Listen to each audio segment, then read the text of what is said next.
So good morning, everyone, and thank you to those who have just joined us. I'm going to do my best to toggle between sharing this screen and admitting any potential latecomers, but I could always use a little help from anybody who sees anything pop up in the chat that I might need to address, or anything else that you see. If you see something that needs to be addressed, please say something. I would greatly appreciate it. Oh, I see something in the chat. You're saying hello. Wonderful. And so I really wanted to start just with this idea of what is this Governor Summit? What are we doing here today? Why am I here? What's going on? And so basically the Governor's Summit is an opportunity for us to go ahead and take aside all of the things that would usually be shared in each of the 5 area meetings that would be related to district business. And so instead of me and Lieutenant Governor, Governor-elect Debbie, and the foundation ambassadors and our endowment chair having to go to 5 meetings, the idea was to take all of that out, have one meeting for the district regarding the district business that would historically be covered at an area meeting, and then go ahead and put it into this. And the idea was that there would be some benefit to the area meetings, allowing the areas to spend more time in fellowship, to spend more time strategizing with each other, and allowing them to spend more time sharing with one another, and hopefully having lots of fun in the process. It is also the intention for myself as the governor and the lieutenant governor, Governor-elect Debbie, to attend as many of the area meetings still as we are able. So it is not it is not the intention for us to then not participate in those area meetings. So that's kind of why we're here and what this is. It is a new thing for those of you who haven't, I mean, probably not new to maybe some other areas of Zonta or other districts, but it is new to this district. So this is something that we are trying new this year. And we'll see how it goes today. So I wanted to just go through our agenda to remind us all what we're here for and what's going to happen. So I'm going to give a report, and then Lieutenant Governor, Governor Debbie is going to give a report. The foundation ambassadors will speak, and then we'll have chairs of various other committees in the district speak. So Service and Z Club, JMK, YWPA, Bylaws, UN, Endowment, and Advocacy. And after that, we're going to go ahead and have 2 breakout sessions. So you will have the opportunity to choose between the 2, which one you would like to attend. I also wanted to just make a little note about the way this agenda looks. Everyone might be looking at this circle and thinking, oh, that's a funny way to put an agenda. So it looks a little bit odd, not what I'm used to seeing. And I would encourage everybody throughout the day to think about everything we talk about in terms of reframing. And when you see something different, or you hear something that maybe sounds like you've heard it before, think to yourself about how you can hear that in a different way, or how you can hear that new again. Or even if it sounds odd to you, maybe taking a step deeper and accepting or considering that that might be just a different way of doing things and something to maybe understand or attempt to understand a little bit differently. So with that, I will go ahead and go into the governor's report. And this report we have a lot to cover today. The hard part is that we have so much going on coming up with convention and how things are going to be moving through convention. And so that will be a chunk of it. And so there's going to be a lot of talking but hopefully it will be informative and engaging as a conversation. And, I would encourage people to, to raise their hand. And again, if I'm missing a raised hand, someone just tell me Governor Britt, someone would like to speak or has a question. I will try to check in for questions and understanding along the way too, but there is a lot of information to cover. So the first thing I want to talk about is supporting Ukraine, supporting our Zonta clubs in Ukraine, supporting what is going on in Ukraine. And so we have District 27 is the district that has 3 Ukrainian clubs in it. But District 27 also covers a multitude of other countries. District 27 has set up a bank account for clubs or individuals to donate to if they would like to.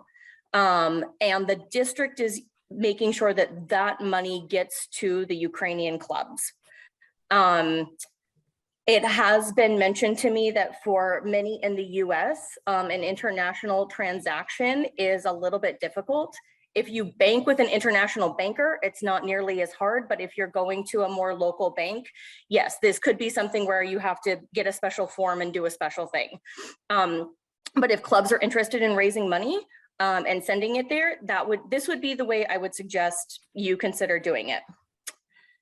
District 8 has a very special relationship with the Ukrainian clubs. And District 8 was responsible for setting up, was responsible for the first Ukrainian club. And so they have been very, very involved on our side, and they're trying to really support and help with this. And so our Zonta Sisters in the North have set up their own district PayPal option. So if the international option is just too hard, if you want to donate, but that is not working out, another way to donate is to donate through District 8, and they are they're taking care of the wire transfer fees. That is something their district has agreed to accept the fees for, and they are sending money from their PayPal to District 27. Just to be clear, District 27, when they are sending their money to the clubs right now, the clubs are using this money for the necessities that they're finding on a daily basis. These necessities are changing every day. So it is really hard to say that this is the thing that is needed or wanted. There are some things though that are going to be ongoing needs. And so I just wanted to, show a little bit about what District 9, I know that our club is doing a drive, and that's the flyer that you see on the right-hand side. We're doing a collection tomorrow, but we're working with a Ukrainian church that already has eyes on the ground. So we've collaborated with people who are already working there.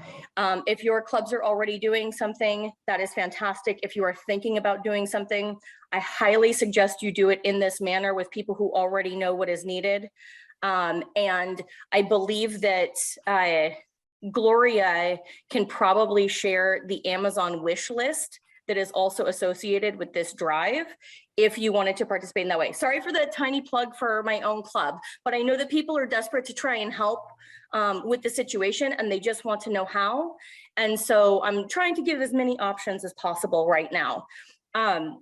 One thing I do need to note about tax deductions, none of this is going to be tax deductible. This is going to districts. Districts are not 501c3s.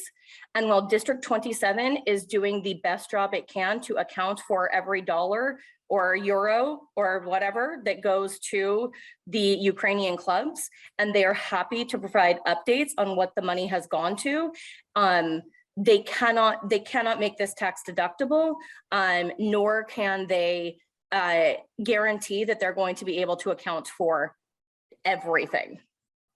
So what I'm going to do, question in the chat. Can't we just send money to Burbank for Ukraine?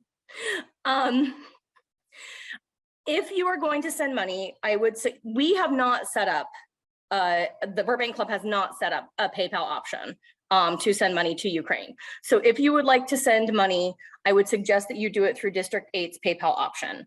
And so what I'm going to do right now is I will put the link for their PayPal in the chat.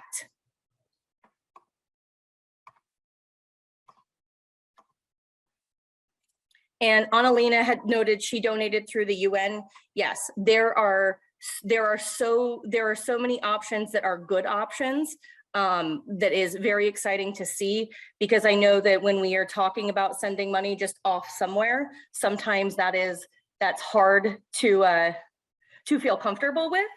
And so going through, I think, these very direct routes, or utilizing, other organizations such as the UN are all great options.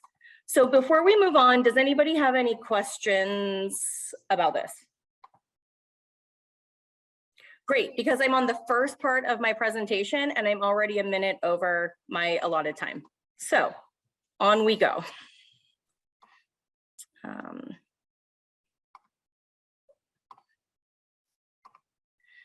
So dues renewal is coming up, and there will be training on this for club treasurers that is coming up. We have our trainings as a district in the next few weeks. So we'll be going through training too. I am here to support you, so is Treasurer Pat, but we want all of our district clubs to renew online and on time. That is the goal, online and on time. And let me tell you, if we have not done that, it is a big deal, and it is very, very, very difficult for Zonta International to manage, over 1,200 clubs and like tens of thousands of members if we don't all do our part to renew our dues online and on time. The other thing is that when it comes to record keeping for convention, a club that doesn't have a club president on record can't register a delegate or a proxy for convention. So when we're talking about dues renewal, we're also talking really about, making sure that all of your records are updated. And it's really, really important, especially for the events and activities we have coming up. Now, I see another question about the Ukrainian information. If a club wants to collect money to send to D8 through PayPal, is that acceptable? Absolutely. Thank you for asking. But does anybody have any question on dues renewal? Again, there will be more information. I just want to give everyone a heads up that it is coming. Okay, I'm not seeing anyone, so hearing none, is the dues deadline June, isn't it May 31st? The information I have says June 1st, but we would obviously prefer that everyone get it in the day before the due date, or 3 weeks before the due date, or as soon as it's live. Has the dues amount increased? The dues amount for our international dues has not increased. The dues amount for the district has not increased. So unless your club has personally increased their dues, the other two entities that you are paying dues to have not increased their amounts. Any other questions? Okay, thank you all for your patience. So convention. So who's coming to convention? Just go ahead and put a little thumbs up or give us a little clap or something. Oh yes, yay Beth, glad to see it. Becky says she's attending virtually. Joy will be there, Nicole will be there, Glenn will be there. Thank you, thank you, thank you. Lisa will be there, Annalena, wonderful. Thank you all so much. That's fantastic. There are two options. Oh, hi, Lori's got her thumb up too. So there are options for both virtual and in-person attendance. And what is really being suggested for virtual attendance is that that your club have at least one virtual attendee, at least one. And there are some clubs that are doing watch parties under one virtual attendance registration, but I will tell you that the way it is set up for virtual attendance is really for individuals, because it's really about individuals being able to connect with one another. There are some networking sessions, so clubs could do a group watch party, but highly suggested that if you want the full experience of the virtual convention, that you go ahead and get your own virtual registration completed. Does anybody have any questions about that? And again, please just unmute yourselves because I'm toggling between a lot of screens right now. Yeah, this is Melly. I tried to register for the virtual, and it asked me all these questions like when I'm arriving in Hamburg and when I'm leaving and so forth.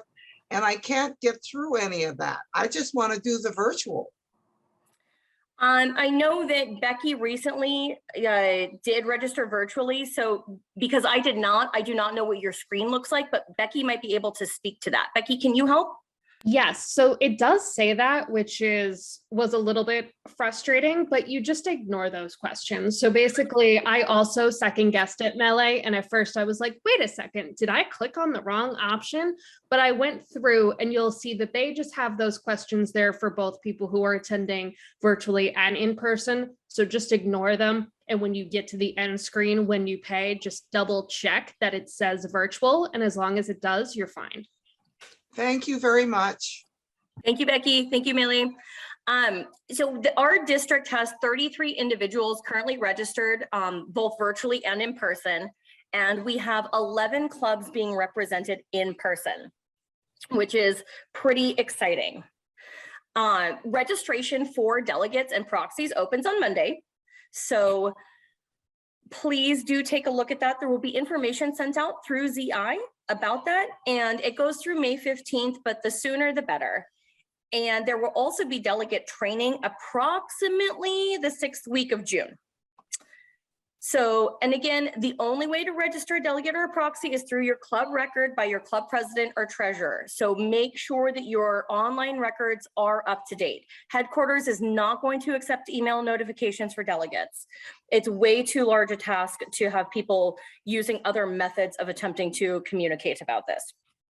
The other thing I will say is that if you are interested in helping out at conference, the credentials committee is looking for volunteers to work the credentialing desk. So if you are going and you would love to volunteer at convention, again, they're looking for volunteers. We were asked to share this with our district board, but I figure since probably 80% of the people on this call have served on the board at one time, I am comfortable sharing it with the whole group that is here.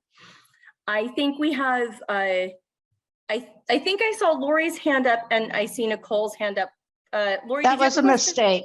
Okay, Nicole, question? Yes, could you repeat, Governor Britt, when the delegate training is going to be? Approximately the week of June 6th.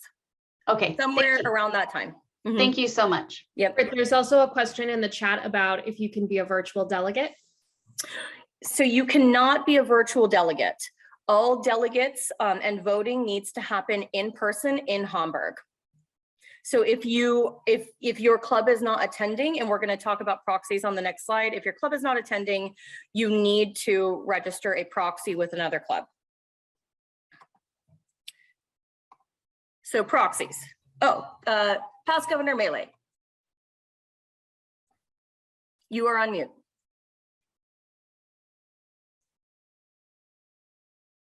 How many clubs did you say are represented? In person, we have 11 clubs currently represented at Hamburg. Thank you. Yep. So if you are attending, please, please, please be willing to carry proxies for fellow clubs. You can carry up to you can carry proxy votes from up to 2 other clubs, except the total votes carried by one club can't exceed 5. So again, if you are attending, please, please, please be willing to carry proxies for our fellow clubs. If you are not attending, please find a club to carry your proxy. And actually, if you've already arranged to have your proxy carried by another club, can you just add in the chat now, X club proxy carried by X club? Go ahead and do that because we'll save that for later. Nicole Miller has raised her hand. Yes, Nicole. Is the limit on proxies per club or per delegate? Great question. Per club. So if your club has 2 delegates, you can still only carry proxy votes for 2 other clubs, except that the total votes carried by one club may not exceed 5. But what I would highly suggest though, is that if you have 2 delegates attending and you're carrying proxies for 2 other clubs, you each take 1 club. so that you're not fiddling with, 4 different voting devices. Thank you. Yes, Sheila.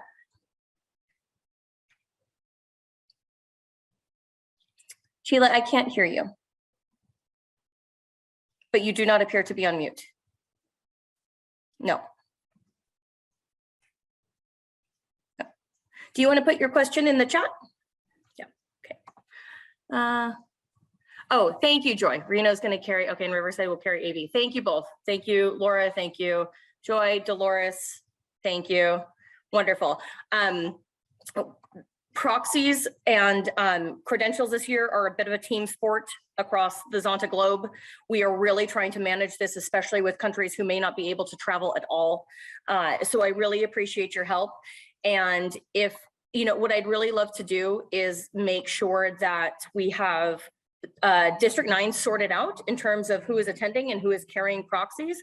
But if you are a club that is attending, and you either are not carrying any proxies or you have room to carry another proxy for another club, please let me know. And please, please, please consider carrying a proxy for a club somewhere else in the globe that cannot attend, because we're going to have some countries that will completely be unable to attend. And all of their clubs are going to be looking for proxies somewhere else. So once we're all sorted out, if you can and you're willing, please reach out to me. Okay. And then one thing that's different this year is that past international presidents and governors will be able to carry proxies. We can only carry proxies for clubs, but we will be able to carry the proxies because there's technically nothing in the bylaws that prohibits that. I am trying as much as possible to reserve my proxies for any other global clubs that might need a proxy carried for them, because it will be easier for me to do that with another governor and sort that out. But if it did come down to it where we needed me to carry a proxy for a club, for District 9, I could do that too.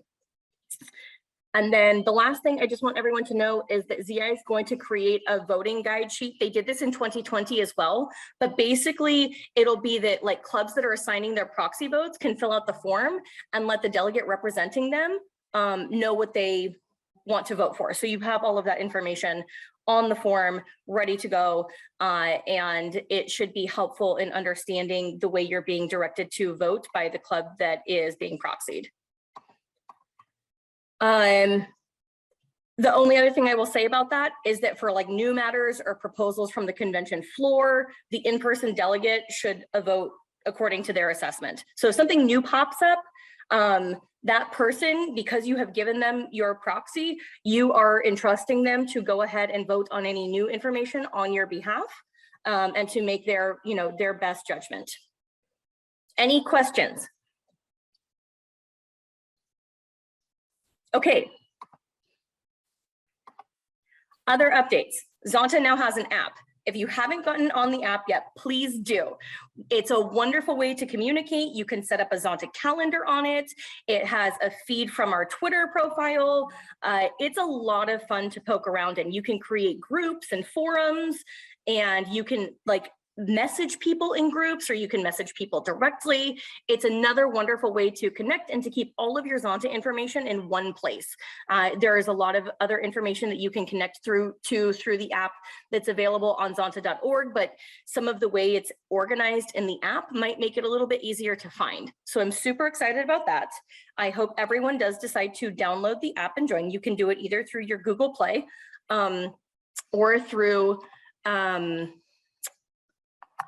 your Apple account, Apple Store. So either way, you can if you just put in Zonta, it should pop up very easily. And it's pretty robust for a soft launch of an application. So pretty exciting. Nikki likes it. Thank you, Nikki. Mention in the chat. District Zoom account. So obviously we're using our Zoom account today. One thing that the board elected to do at our last meeting was to go ahead and make our district Zoom account available to all of the clubs in our district.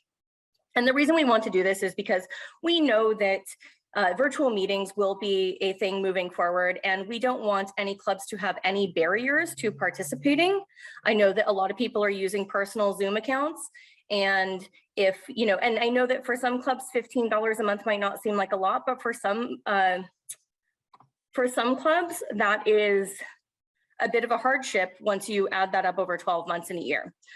There will be a formal agreement between clubs that elect to use the district Zoom account and the district. We just want to make sure everyone understands the rules. The other thing is we cannot guarantee that you can have your set meeting time, because if there are other clubs that have already requested a meeting time or set up a meeting in the Zoom account, then that time already has a meeting attached to it. So that's the only thing that we can't guarantee, but we just want to make sure that everybody has an opportunity to meet virtually. And again, that there are no barriers to that. District newsletter, just a friendly reminder, if you're not getting the newsletter, please do send Becky an email noting that you're not. We take our email list from Zonta International. So if your information is not updated there, we won't have your email information necessarily. But we just want to make sure everyone's getting the newsletter, has the opportunity to read the newsletter. And I mean, I only have one more newsletter before I am done, but for Governor-elect Debbie, I highly, highly encourage you to make sure that all of that is set on your side for her as well, so she knows how to best contact you and whether or not you are receiving this information or not. Mentoring circles, we've talked about this a little bit as a district.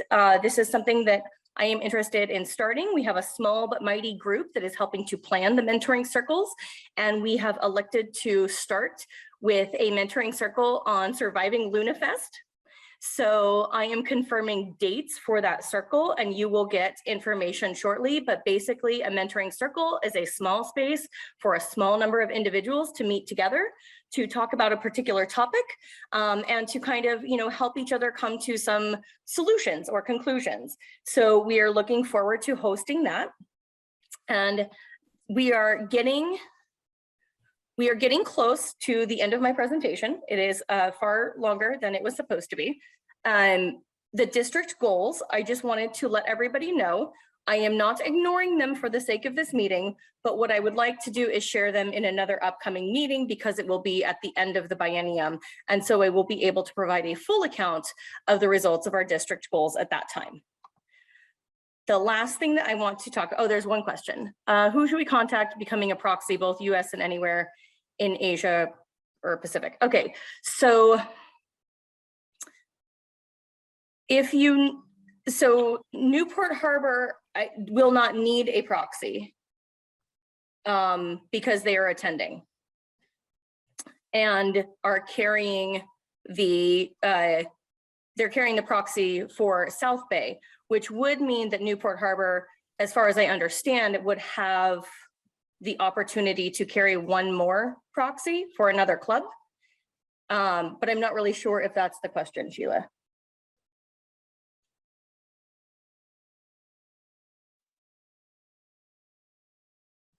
So we will, okay. Well, if not, email me and we'll work it out. The last thing I just want to talk about is the district meeting. So everybody's probably like, what is this? We're already at a meeting with the district. Like, what's this district meeting? Well, historically before convention, like the day before, there is a district meeting at convention. And so those attending the convention meet at the district meeting. All district meetings, hang on, I'm sorry, there's another question in the chat. Give me just a minute. Yep, you're right, Debbie, I am wrong. It is June 11th. I'm sorry, and there may be other information that came out with the second, so I will make a note of that. Thank you. So the district meeting is June 11th.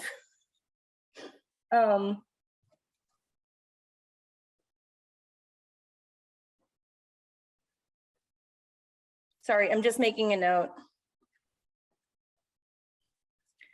And as I was saying, this is what would usually happen at convention. And nationwide, internationally, all districts will be having their district meeting virtually.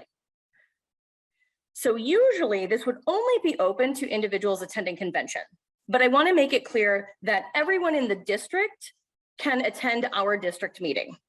So what we'll be doing at the district meeting is really doing like a nice little recap of the biennium. We will be giving our awards to different clubs who have received awards over the biennium. And we'll just kind of be wrapping up. We will have a special guest. Zonta International President, Dr. Sharon Langenbeck, has agreed to speak at our district meeting, which is very exciting. And we're very lucky to have her. I'm sure she's going to be very, very, very busy for the next few months. So she has made time to be at our meeting and to talk a little bit about, what she's seen in our district throughout the biennium, and to also talk a little bit about her experience as an international president during a global pandemic. So anyone can attend. How do we attend? It's going to be a Zoom meeting. It's a virtual meeting. The Zoom link is already in the last newsletter. We will share it in the upcoming newsletter. And after the area meetings start to get underway, we will make sure that the district meeting information pops up on the Zonta District 9 website as well. So that is what I have. It's now my pleasure to let Lieutenant Governor-elect Debbie Engwood share her membership update.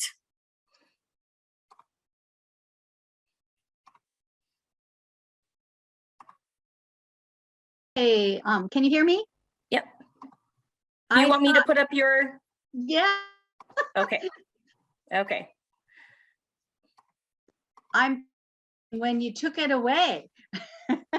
Oh, that was mine. The picture is different. Okay. Thank you, Governor Britt, and hi to everyone and again, thank you for taking time out of your Saturday for us to give our presentation. I recently watched a special about artificial intelligence, and I think it's beaming in on me today because it tells me I have an unstable. It knows me better than I know myself, I guess. Anyway, I'm also excited because now to governor training, and I've really been looking forward to that. So next slide, please. And Lieutenant Governor Debbie, you may save some bandwidth turning off your video. It could help. Oh, I'd love to do. Okay, how come I can't? There we go. Well, there's no way for me to share this information other than I'm just giving you the numbers. You can all see, unfortunate membership in Zonta International is down based on the numbers that membership retention is still a little bit. We do have new members, however, down from 2021. Number of clubs, I'm pleased to say we haven't that many clubs, but we have more clubs in formation in 2021. So that is a good thing. We love to get a club started in Las Vegas or San Diego, and it's just to do that with the pandemic, nobody can person, but hopefully sooner than later, those two areas we get a club. Next slide, please. So for our district information, as you can see, membership last year in May of 5, we now have 442 members. You can see where the new were, which is exciting because I know our club members are bringing in new membership, so that's a good thing for us. And I believe there's a couple of clubs that are engaged to get more young professionals, which is necessary for us to actually keep going. We need to get some younger members. We have a club count 24, which is down 1 from last year. Next slide.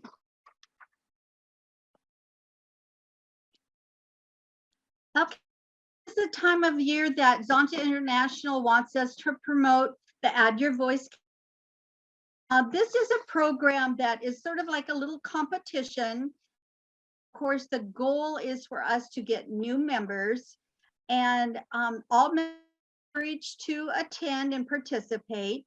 Invite a friend, a colleague, a business partner, and just try to get new members.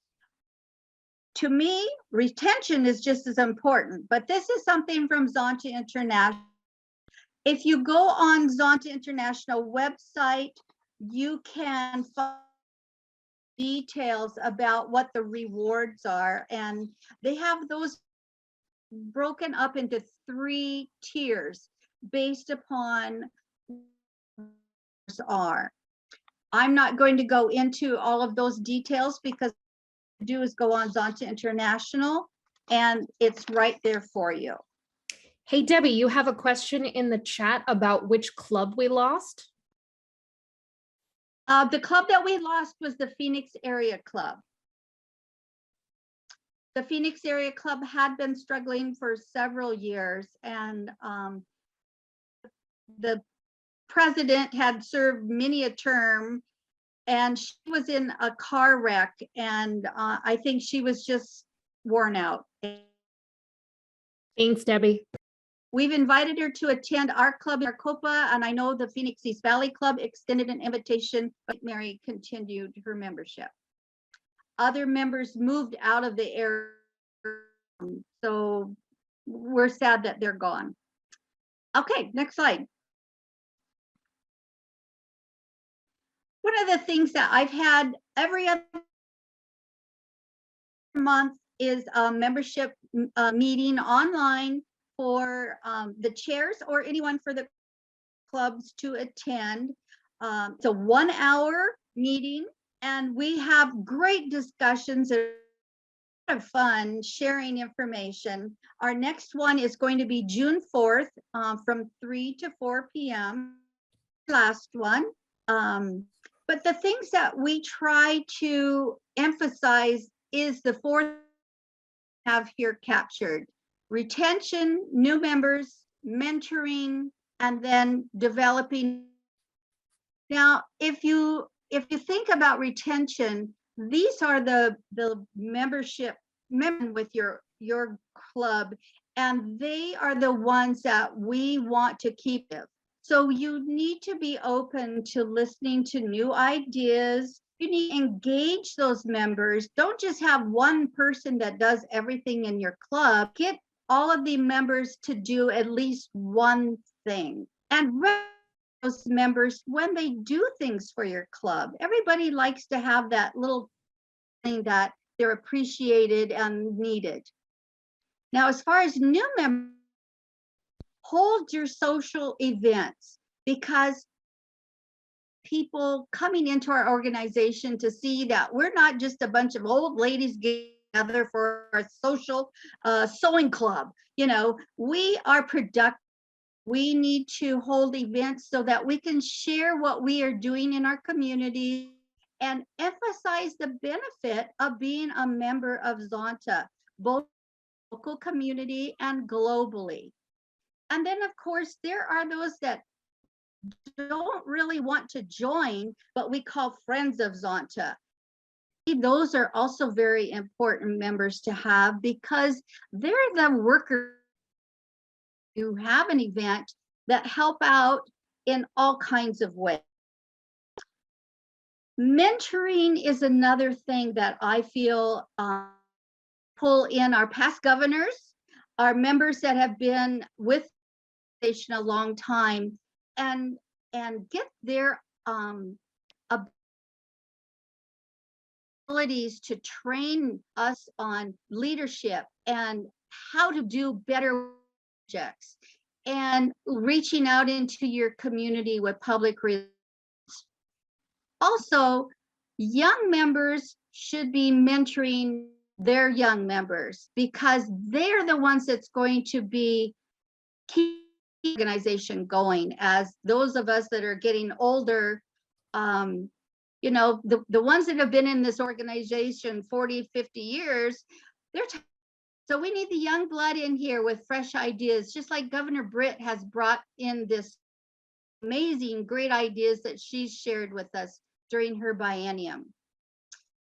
As far as new clubs, when I started the club in Maricopa, we had to have 15 club. And at my recent Lieutenant Governor, they are now going to change that to a minimum of 10 new members. That will hopefully make it easier for us to get new clubs. And again, we want to focus on young professionals, executives, and we want to tell them that what we do is we advance the status of women through service and advocacy.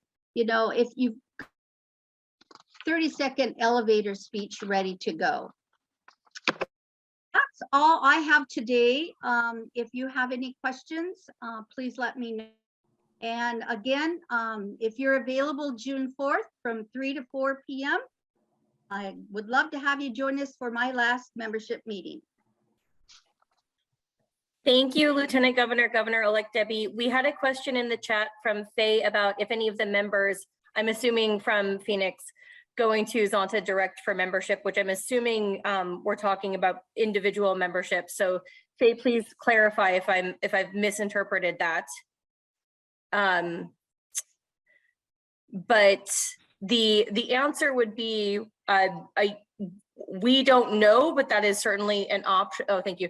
We don't know, but that is certainly an option that is given to everyone. So the options are join another club, start another new club, and, you know, like try again anew, or there's always individual membership. The easiest part, especially in the Phoenix area, already having another club sort of around, and with most clubs meeting virtually, the biggest push was to try and get clubs to join the other club in the area. We have another question from Lisa. Oh, go ahead. Yeah, I try to send it to the membership person that I've been given the name from the club presidents. And I ask if that person isn't available, that they get a attend. The more the merrier. It's not just a membership committee person. It could be anybody. Thank you. Do we have any other questions? Oh, we have another question. How can a person apply for individual membership? Great question. On the zonta.org website, when you go under, you know, like learn about us or join us, that is one of the options that individuals can click on. Any other questions regarding membership or for our governor-elect? Glenn? Yes, there's also a form to transfer to individual membership from a club membership on the Zonta website. Thank you for adding that information. Anyone else? Isn't individual membership disappearing? Individual membership is reorganizing itself, but not disappearing completely. Bonnie? I just want. Oh, you're on mute. What is being done by the Lieutenant Governor and her committee or whatever about assisting clubs that are struggling? Are they visiting? Are they working with them? What is happening? Well, thank you, Bonnie, for that question. Earlier, Ben Harding and I had a special meeting and we specifically invited clubs with 12 members and under. And out of those, I think there were 11 or 12 clubs on the list. Half of our clubs have 12 members or under. And out of that, we had very poor attendance. And so invitation has been extended, but if the membership doesn't want to come and talk about their issues, I'm not sure what else we are to do. So you had a Zoom call or you actually went to the clubs? No, I live in Arizona, so these were virtual meetings. All membership meetings are virtual. Okay, but A lot of people don't do virtual and isn't there some money in the budget to travel to visit these clubs? And have a special membership event? I mean, virtual is okay, it gets the business done, but there's nothing like somebody visiting a club and actually talking to those people that are there and have an event. I We think that haven't done any of that. I think that we all agree with you completely, Bonnie. I Uh-huh. do think that the opportunity to travel right now is still a little bit more restricted for some people, either given their ability or their comfort level. I think we're going to continue to lose people then. That's my thought. I agree with you, Bonnie, but there's also the side for clubs to get out of their comfort and do something. There's so many times, every meetings, all of these clubs are invited and they do not pay. So to me, there's a responsibility of the clubs. If you want help, nobody for help either. And they're not accepting the fact them. So it's a two-sided thing.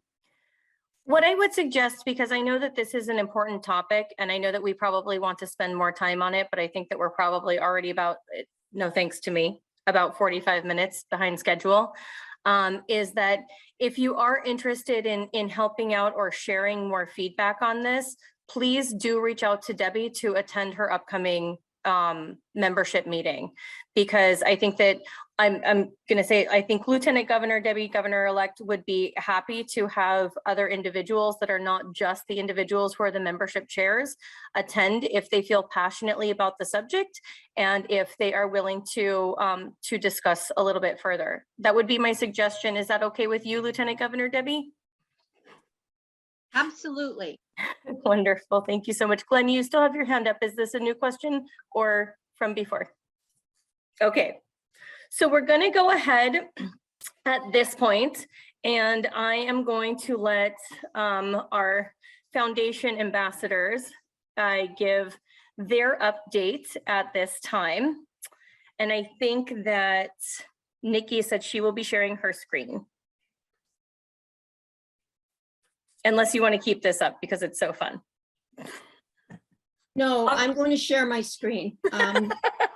Okay. It's saying to me, this will stop others' screen sharing. Do you want to continue? So I say yes, right? I'm Yep. good. I just didn't want to upset anything by not doing the right thing. Okay. How's that? Is everybody seeing this okay? Looks great. All right. Good morning, everyone. I am going to, as you know, this is the three of us, our merry band here, and Barbara is going to speak on our behalf. So I will pass it over to Barbara. Good morning. It has been my privilege to be the 2020-2022 Foundation Ambassador of District 9, alongside Ambassadors Nikki and Karen. Today, I will bring you up to date regarding District 9 and our giving to the Zada Foundation for Women. Each one of us will also update you about our individual areas. Slide 1, our next slide. Yeah, what's happening here? There we go. These are the goals of the Zada Foundation for Women for the 2020-2022 biennium. You can see the actual funds received in dollars and as the percentage of goal met. The Amelia Earhart and International Service Funds have received only 48% of the $4,700,000 goal. However, the Rose Fund is at 1,009% of goal. Now, we all know that the Rose Fund funds are used to fund whatever else needs those dollars. So that's not, the Rose Fund total is not a lost amount by any means. Overall, the foundation has received only 72% of the $4,800,000 goal. These and all other numbers that I am showing are as of February. Next.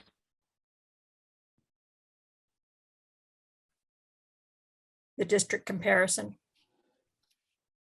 Sorry. This shows the total giving for each district and also the per member contribution totals as of February.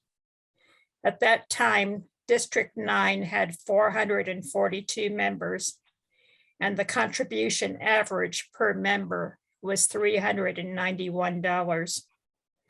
This places District 9 in 4th place for total contributions to date among all districts for the biennium.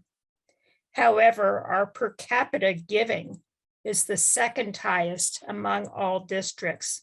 This is absolutely wonderful, and our status as 4th is a very good improvement since our number 8 status during the conference in October.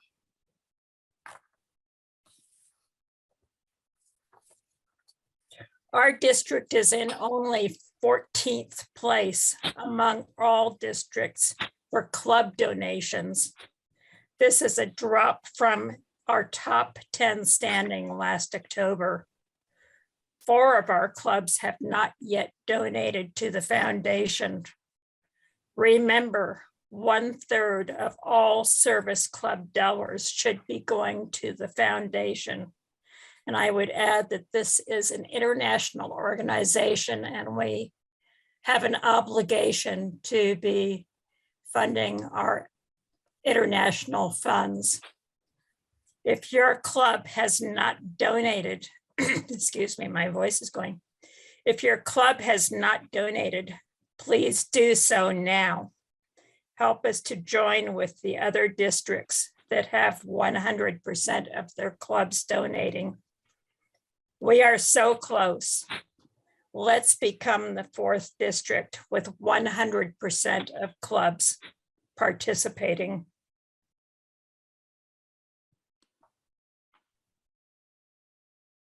As of February, District 9 had 147 individual donors. That is only 33% of our members who have donated to the foundation. However, those members have donated an incredible total of $98,712 to the foundation. That's 147 people who gave that astounding number. That puts us in 2nd place among all districts. Thank you to all individual donors.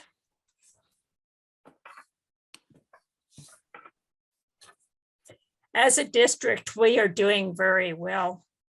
I know that the updated numbers for April and May will include additional individual donations and that our clubs have additional fiscal year-end funds which will be donated to the foundation before the end of May. Please consider doing more. If you or your club have not yet donated during the biennium, please do so today. Donations as small as $25 can be made as a one-time donation, or they may be made monthly as an automatic payment. Donate in honor of or in memory of a woman who is important to you. Show Zanta that you care. You can make the difference. Thank you. Thank you so much to the foundation ambassadors. Greatly appreciated. Does anybody have any questions for our foundation ambassadors? Britt, we have some area summaries to give. If we can just follow up with that. I think Karen has the first one.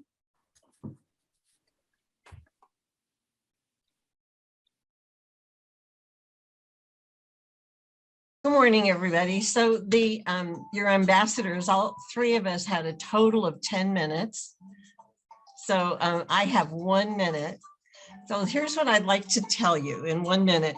I want to review the way an area is, because a lot of times we forget about the basics. For people that have not been in Zonta for a while, think about a funnel. So at the top of the funnel is Zonta World, right? Zonta World. And then that world is divided into districts, 30-ish districts. Each of the districts then is divided into areas. So the fun is getting smaller and smaller. So our district, District 9, has 5 areas, and I am representing area number 1. Area number 1 covers the state of Hawaii. In our district, there are 5 states, Hawaii being one. We say the 5 western states. Of course, Hawaii is the furthest west of those 5. So we have Arizona, Utah, California, and Nevada. And then, of course, Hawaii. So 4 clubs in Hawaii. And this is what I'd like to tell you about the 4 clubs. 1 year ago, only 2 of those clubs had made a club donation. And, you know, we can sit here and talk and we can say whatever we want in terms of this kind of growth and that kind of comparison. But for me, when you're talking to membership at large, you need to focus, and your message needs to stay on one point. And my 1 point in area 1 has always been 100% club participation. And if I'm consistent on that message, the other information will come, because there's always ways to work it into the conversation. So I'm very proud to tell you that for the first time since I have moved to Hawaii, which is coming up on it's over 11 years ago now. Can you believe that? Over 11 years, that all clubs in area 1 have donated. So I'm very, very proud of that. And you know me, I'm going to take full credit, right? Yay. There's my 1 minute. Oh, wait, one more thing. Because if I didn't do this, y'all wouldn't recognize me maybe. Okay, so let's remember, I know we're in the money. Aloha. Thank you for your attention. Thank you, Karen. I see that Beth Ann has her hand up. Sorry, I actually had a comment from Barbara's presentation. At the conference, the District 9 conference, I made a donation, and because I know my company does matching gift, but I made a donation to the Rose Fund, which is unrestricted, and my company would not match it because that money can go anywhere and they don't have visibility as to where it goes.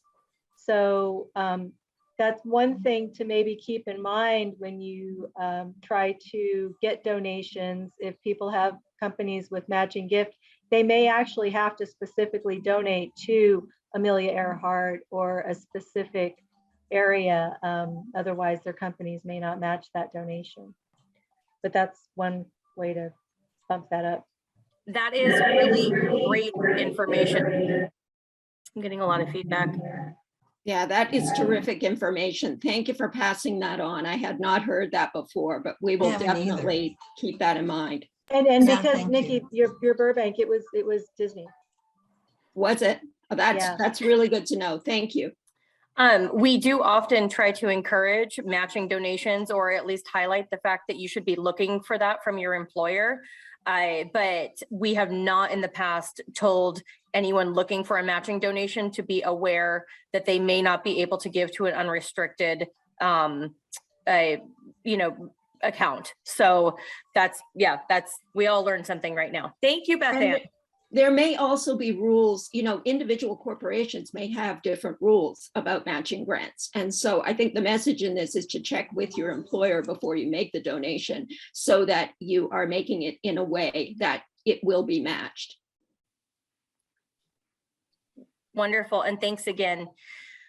Okay, Barbara, do you want to do your, I think Barbara's got a quick summary here, and then I do too.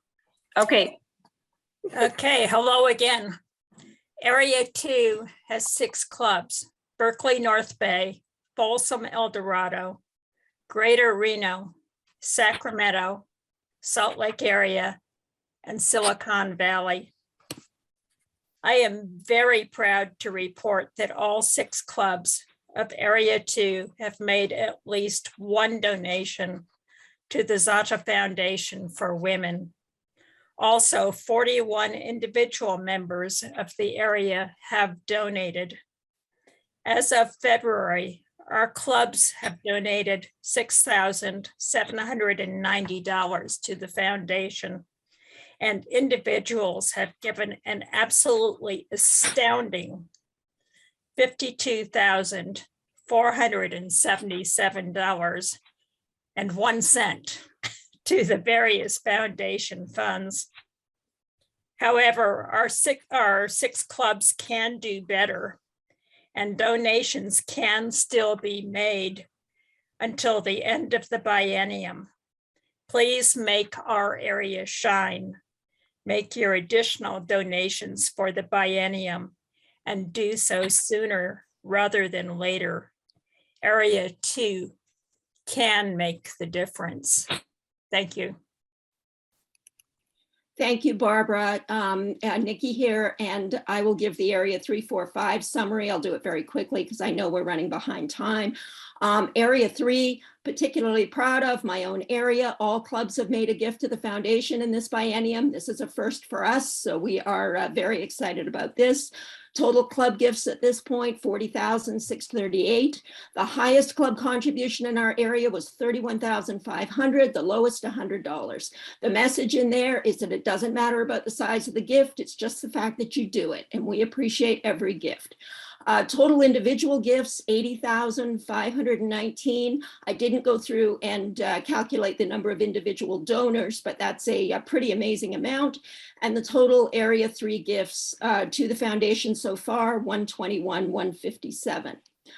Moving on to Area 4, 2 of the 4 clubs in Area 4 have made a gift so far, so I hope that the other 2 will come through before the end of the biennium. The total club gifts, $20,502 so far. Highest club contribution, $17,700. The lowest, of course, 0, because we've got 2 clubs who haven't made a gift. The total individual gifts in Area 4, $10,650, and the total Area 4 gifts, $31,152. Moving over to Area 5, this is Arizona. We've got 4 of the 5 clubs have made a gift to the foundation so far, and hopefully we'll get that 1 more before the end of the biennium. Total club gifts, $6,900. The highest club contribution, $5,500. Lowest 0, of course, because we have a club that hasn't done anything. And then we've got individual gifts of $2,400, and the total gifts from Area 5 is $9,300. Thank you, everyone, for everything that you have done so far. We've got a couple more months to go, and so hopefully we can bring in a little bit more before then. The one thing I will leave you with is that out of these numbers could go up quite considerably if we can get those clubs to that haven't given a gift yet to give one. And also just 1/3 of our members have actually given an individual gift. So we have a lot of room there to bring these numbers up before the biennium. But everyone has been incredibly generous, as you heard in Barbara's presentation. The per capita giving is amazing, and we are deeply grateful to everybody who has helped to support the foundation this biennium. Thank you. Thank you so much. Thank you to all of our foundation ambassadors for the work you do, for encouraging us all to participate as donors for Zonta, and for getting our clubs on board. I'm super happy to hear about the number of clubs who have donated. I am looking forward to 100% participation before the end of the biennium. At this point, it's my pleasure to introduce our Service and Z Club Chair, Nicole Miller, to give an update on Service and Z Club. And after that, we will go ahead and take our little brain break, or perhaps a bio break at this point, and we'll come back to the next part of the agenda. Nicole? Thank you so much, Governor Britt. I stepped into the service chair role about halfway through the biennium. And so my major focuses were conference and also the Zanta International Service Recognition Awards.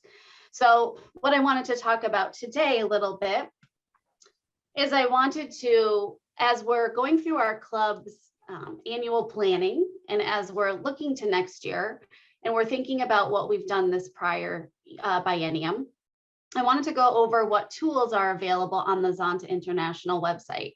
This is probably something that everyone is familiar with, but not only is it important to utilize those tools as we're looking at new service projects, but it's also a really great way to look at our current or our legacy or our older projects and in the new light of what exactly is a service project. So we'll talk about the service tools that are available on zanta.org, the criteria for clubs and districts to select a service project, finding inspiration for selecting a service project. There are FAQs, and there's also a scorecard that you can do to determine if your service project is actually meets the criteria for a service project. We'll go over the criteria to select a service project. We're going to also talk about what tools are available for starting a Z or a Golden Z club. There's the authorization form, and there's also some student club information. And then at the end, I will go over the Service Recognition Awards update with our number of submissions received, and I'll highlight our finalists. So on the Zanta International website, you can see at the top, it's the zanta.org. This gives you the route to follow to find these tools. You go to My Zanta, Tools, Service Tools. And once you get to the service tools, this is the page that you'll see. You'll see at the top here, it lists all of the different service tools. There's also some service histories, which are really interesting to read if you haven't done so already. And there's also some information from the Service Recognition Awards. Once you get there and you start clicking on some of those documents, I just put a quick snapshot of the documents in here so that you knew you had achieved the right place. The criteria for clubs, which we'll talk about a little bit more in detail in a moment, is a one-sheet document. And I'm going to skip over here. Here's the scorecard, a little quick snapshot. So it leads you through some questions that you would answer yes or no to help you determine if the project that you're considering is really a true service project and would meet the criteria of a Zanta service project. In the middle here is the tool that would talk about how to get inspiration. And there are some links here. And in addition to the links that are here, you'll see that it talks about the Share Your Story. Sharing your story on Zanta International also shares your story with the entire world, with Zanta clubs all over the world. So if you have a project that you'd like to submit in the Share Your Story, and you do so and Zanta International accepts it, it will be listed under the local service and advocacy projects on the ZI website. And so that's a really great place to get inspiration for your own club service projects, is to go to the local service and advocacy area to see what other clubs in the world are doing. In addition to everything that has been talked about on the district newsletter, in the district newsletter, that's also a fantastic place. I didn't put a snapshot of the FAQs because it's maybe about 4 pages long, but it's a bunch of questions and answers for basically any question you might have regarding a service project. So a little bit more on the criteria to select a service project. Of course, the project must focus on Zanta's mission. It should also benefit women or girls on the local or district level. And then it should also address one or both of the following factors: either empowerment of women in general to achieve equal rights and secure their access to legal, political, economic, educational, health, and professional resources, or prevention of violence against women and girls. And of course, I want you to remember that a service project is one in which you participate actively and personally. It's hands-on service.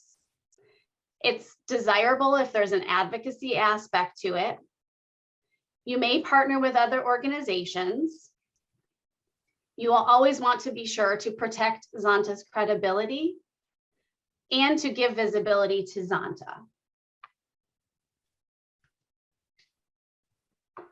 So talking a little bit about the tools that are available for Z and Golden Z clubs. When you want to begin a new Z or Golden Z club, under zonta.org forms, there's an authorization form for Z and Golden Z clubs.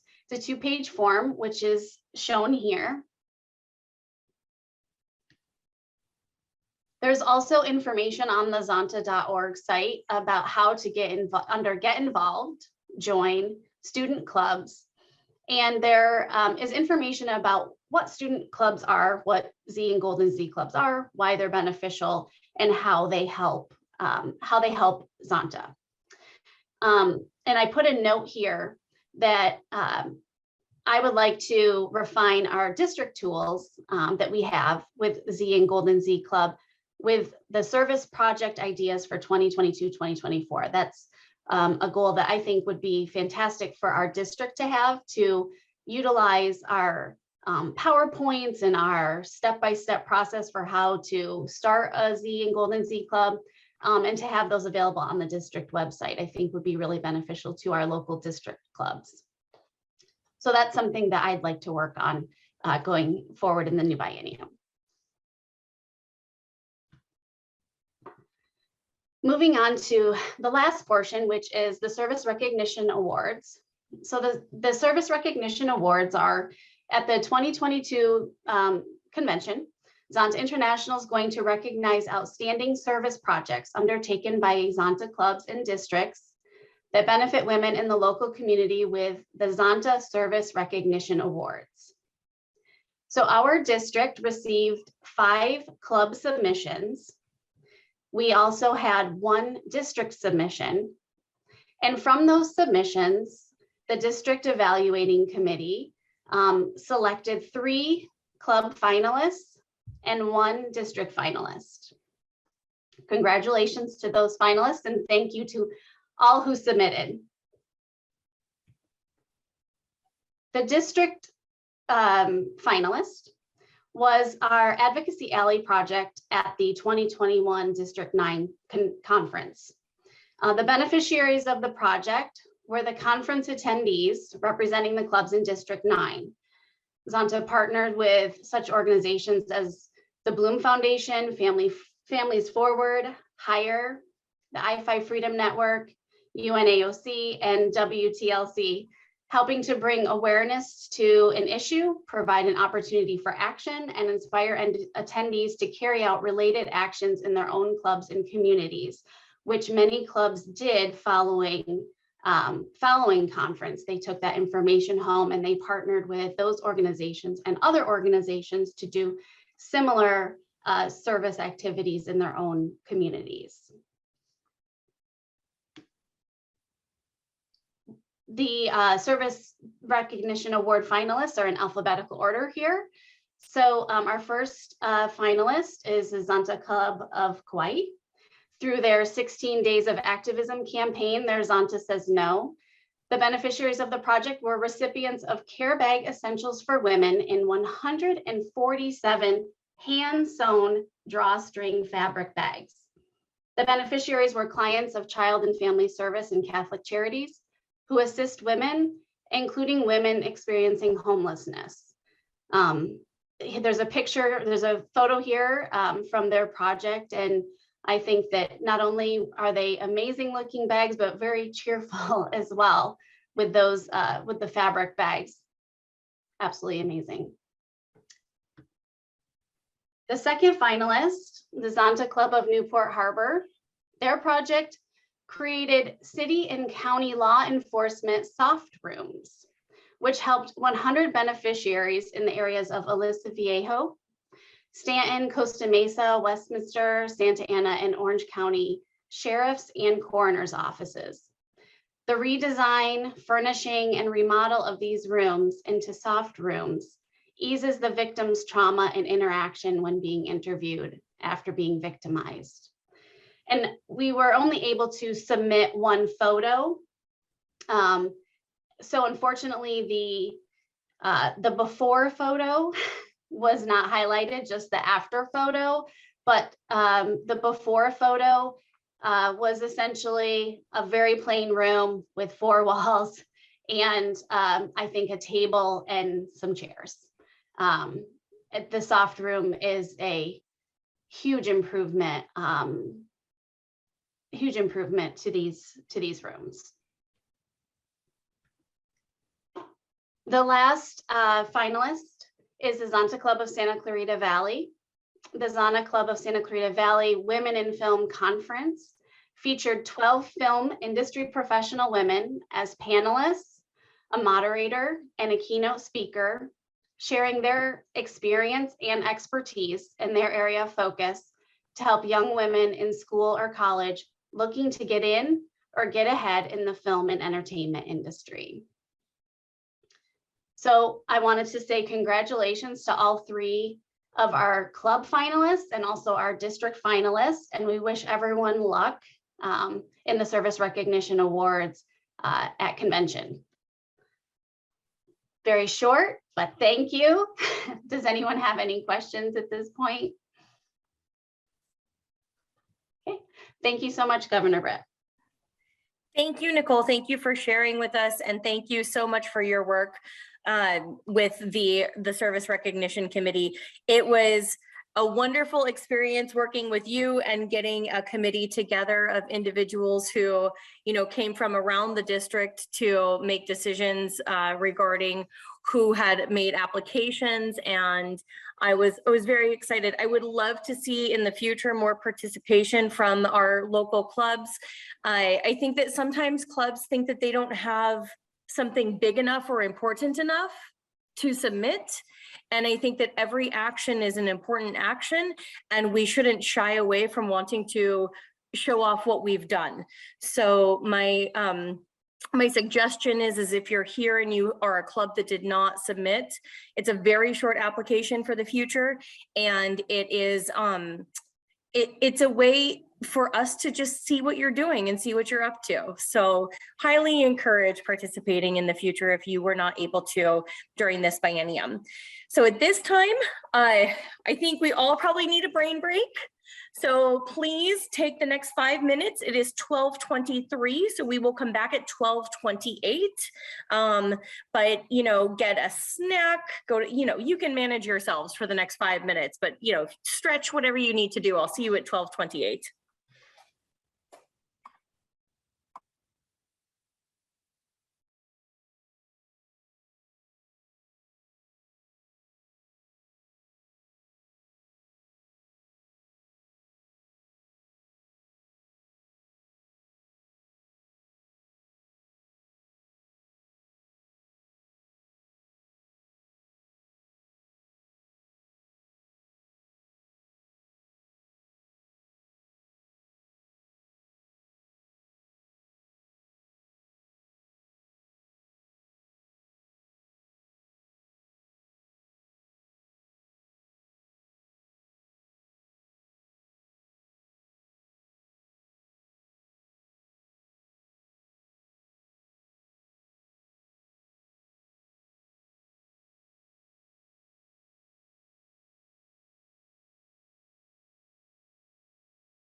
All right, it is 12:28, so hopefully most of us are making our way back.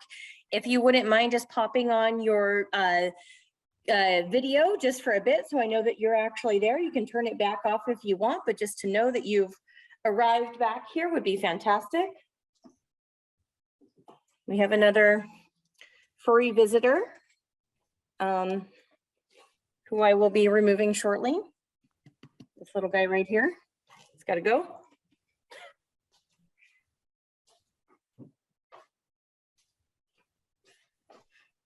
Okay, it looks like most of us are back. Fantastic. So I hope everybody had a little bit of time to just digest what they're hearing. Again, I know that this is a lot of information coming at everybody. It's not always fun, but we do need to get it out. And the good news is it's recorded, so you can go back and take a look at things. We'll send a follow-up to everybody who was here and everyone who couldn't attend. So I am hopeful that if there are some things that we're missing, we can just have a record to be able to go back to later should we need it. At this time, it would be my pleasure to introduce Joy Orlich for our JMK and YWPA report. So Joy, at this time, take it away. Okay, and so let's see here.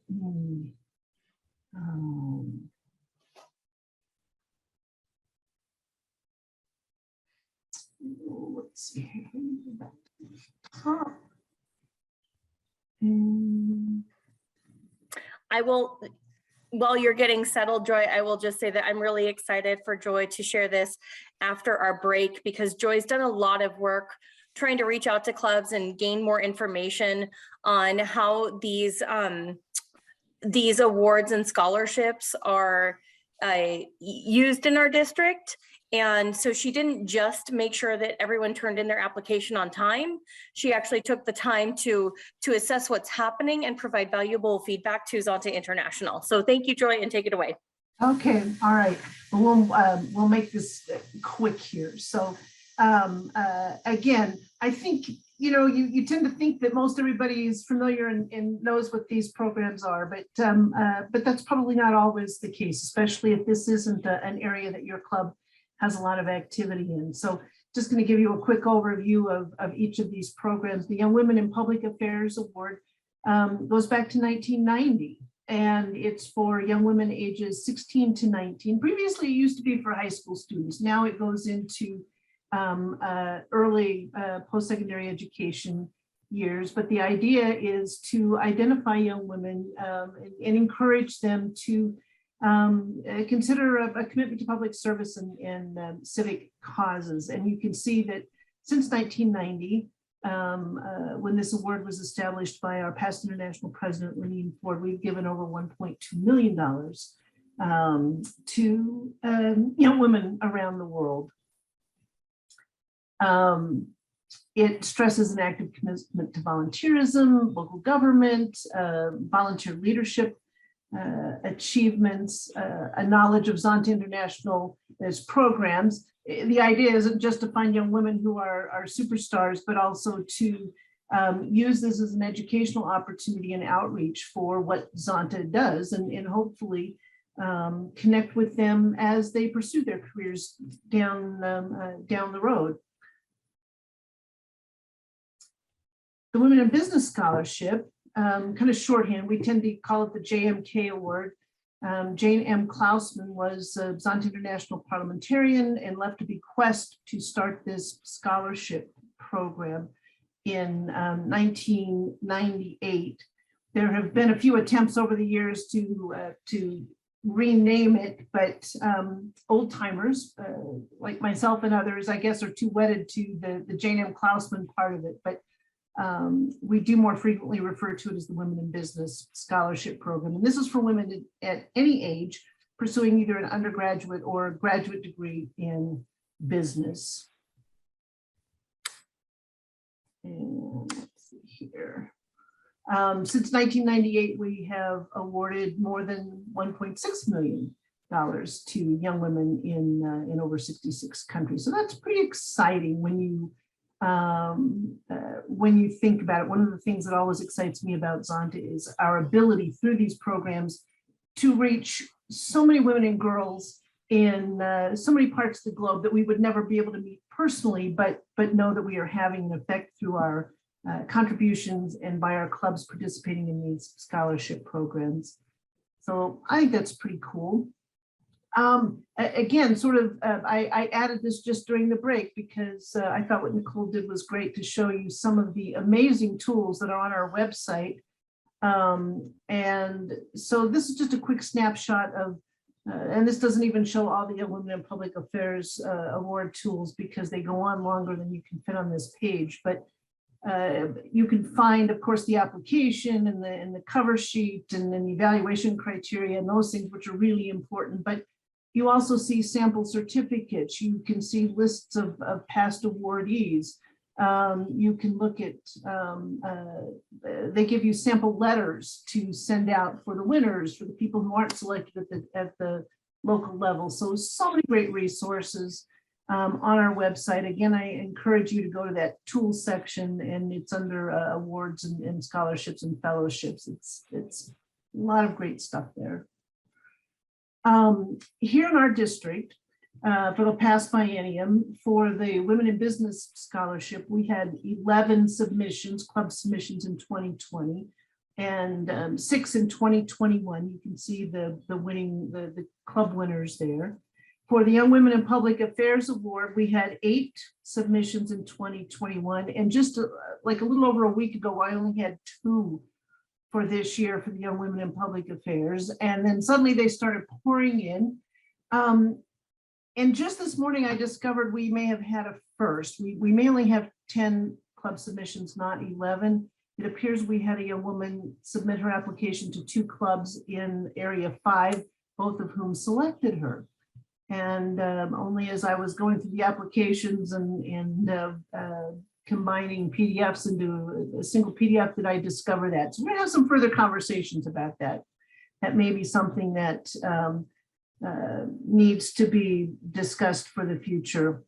I'm not sure the rules say you can't apply to more than 1 club, but clearly that presents a problem if 2 clubs select the same person as the winner. Let's see here. Okay, so some important changes coming up for the next biennium. 2022 to 24 for Women in Business, 2023 to 24 for Young Women in Public Affairs. So the Women in Technology Scholarship is being discontinued altogether. That was a pilot program. It was never administered at the district level. That's sort of being folded into the Women in Business Scholarship. The second big change is that going forward, there will be district level awards only. No longer will the district winners go on to compete at the international level. And the new award for both programs, Young Women in Public Affairs and Women in Business, will be $5,000. So the way it works is your club will do what they've done in receiving and publicizing and receiving applications, select one to go to the district level. And then at the district level, the district evaluation committee will consider all the applications, select a winner, and that person will receive $5,000. Previously, you can see that there was a district level award for every district winner, and then sort of a chance to compete at the international level. There will be a total of 37 awards to be given out. The other thing that's added, which it won't affect us unless we grow considerably, like quadruple our membership, but the 5 largest districts, in order to have some kind of parity, will receive 2 scholarships. And so that's why we have a total of 37 awards to be granted. Currently, those districts are 17, which is the Philippines and Thailand, so the South Pacific, and then 27, 30, 29, and 21, which are districts in Europe. And let's see. So I want to thank you. I want to just mention a couple of things. One, I did send out a survey just asking clubs about their level of participation, what they did to publicize it, if any. Do they give out awards? If they don't, why not? Is it because your club members don't care? You don't get the applications, you don't have a relationship with the school? I set the date for that at March 26th, but I think emails, everybody gets so many, so it may have gotten buried. It says brief survey, I think, in the subject line, and I sent it out probably a week and a half ago.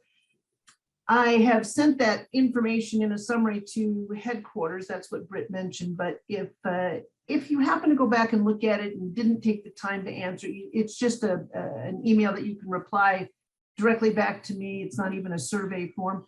I would love to get your input and resubmit it, just because I think it gives us a picture. So one trend that I saw this past biennium for the Women in Business scholarships is people seeing the scholarship online, sending an inquiry to Zonta International headquarters, then contacting me to find the nearest club.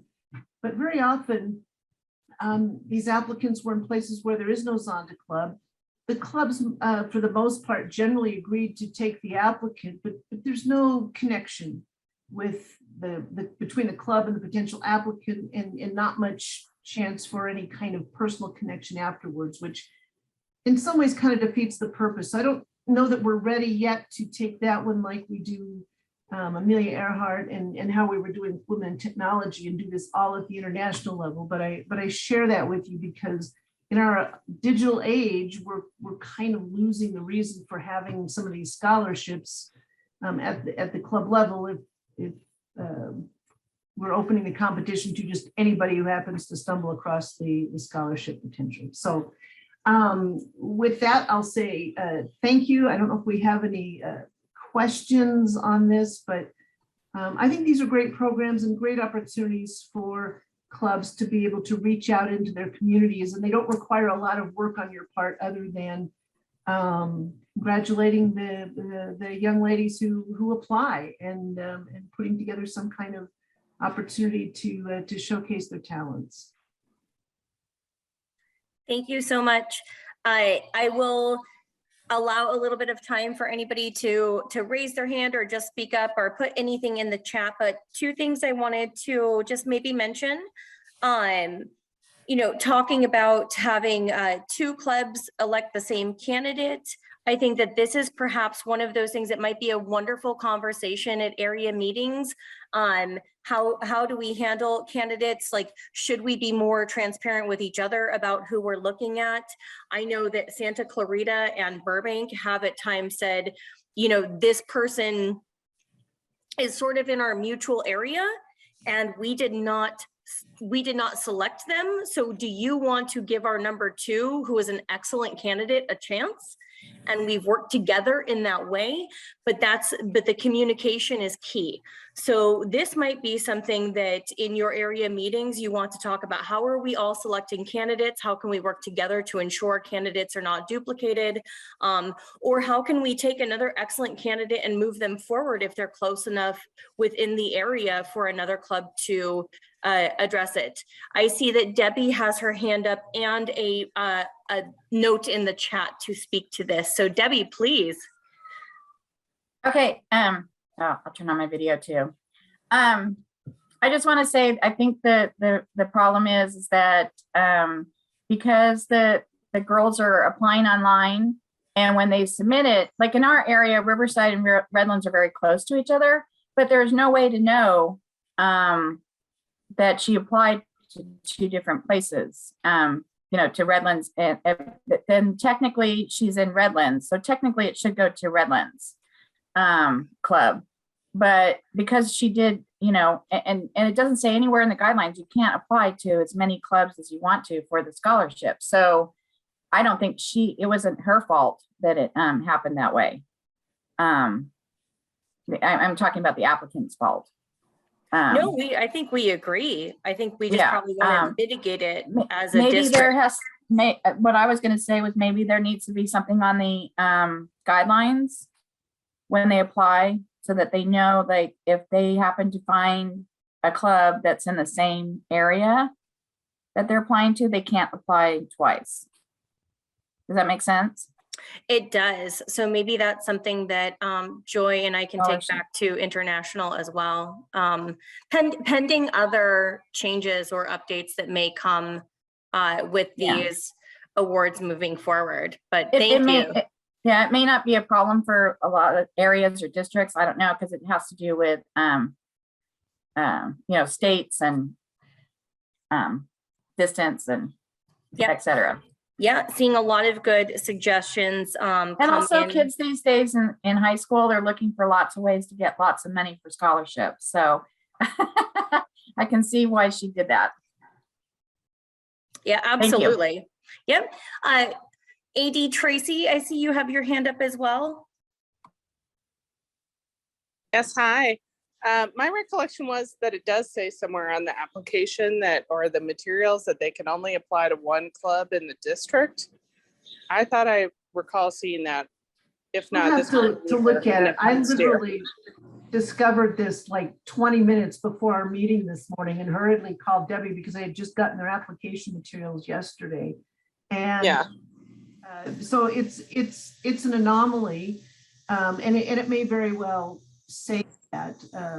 Thankfully, the Riverside Club had not yet contacted this woman to say that she had won, their top award. They hadn't presented her with any money or anything like that. So just so you know, informally, Redlands has agreed. Riverside has agreed to just withdraw her because this young woman physically gives an address in Redlands. So, and they submitted their application to me in February, very early. So, yeah, just one of those curious little things that that comes up in our digital age that we maybe haven't had to deal with in the past. But I see one other question here from Alice Rebecca about an avenue to promote, suggest, or establish a new scholarship program. There isn't per se, other than that would kind of need to go through Governor Britt to be suggested to the international liaison, in one of their sessions. And if it's something that you have a really solid outline for and proposal, that would be the best way to consider it, is to create a proposal and what it would be. And of course, funding is always the big thing. And I can tell you that at the international level, and in the past anyway, there has been some hesitation to create new designated funds because it can potentially create funding issues down the road, which is some of what we faced with this Women in Business Scholarship. So that's not to say it wouldn't be considered at all. Just make a strong proposal and kind of run it up through the chain of command. The only other thing I would suggest is finding a workaround. So if we feel like women in business can accommodate women in healthcare because that is a business, then the request to Zonta International as we move forward is that we highlight the idea that perhaps women in business includes women in healthcare professions. It's a great workaround to include that if we really want to pursue it. It's a great idea, but instead of creating something new, we're incorporating it into something existing. The only last thing I want to clarify is with the changes coming for the Women in Business Awards and the Young Women in Public Affairs, is that essentially the district award becomes the international award. So these individuals will be recognized at the international level, but they are chosen at the district level. So there's no step between between the district and international, thereby making the district choice an international awardee. I know that there was some feedback about it being a shame that these individuals would not be recognized as international awardees. That is not at all the case. So I just wanted to clarify that. Thanks, Britt. All right, next up we have a bylaws update from past Governor Mealy. Oh, I do see a few hands up. Debbie, is your hand up for another question or your existing question? No, I forgot to lower my hand. Hold on. Thank you. And Nicole, you have a question before we move on. I do. Thank you, Governor Britt. So for YWPA, there will be 37, I think is what I saw on Joy's slide. 37 awardees. Yes. International awardees. Okay. But that for YWPA, that will start next biennium. For this one that you all have, or the 10 clubs that have submitted applicants, we will still select a district winner, and then that winner will receive what is it, $1,500, and then they will be competing against the other 30 districts in one region for a $6,000 scholarship, 10 $6,000 scholarships. Okay, thank you. And do we anticipate that CI will still put out all of the materials, or we don't know that yet? I'm not sure what you're asking. The applications, etc. The application, oh, sorry, Joy, go ahead. So for the Klausman Award, the Women in Business Scholarship, those updated materials are on the website now.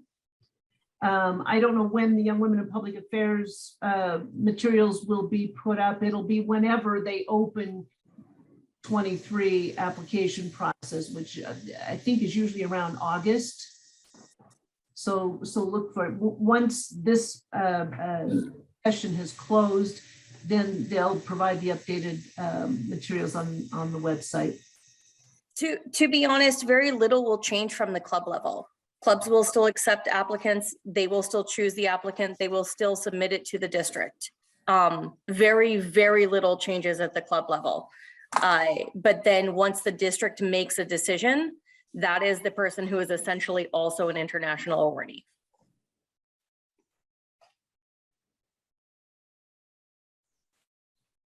Okay, Mealy, I think we're ready for you now.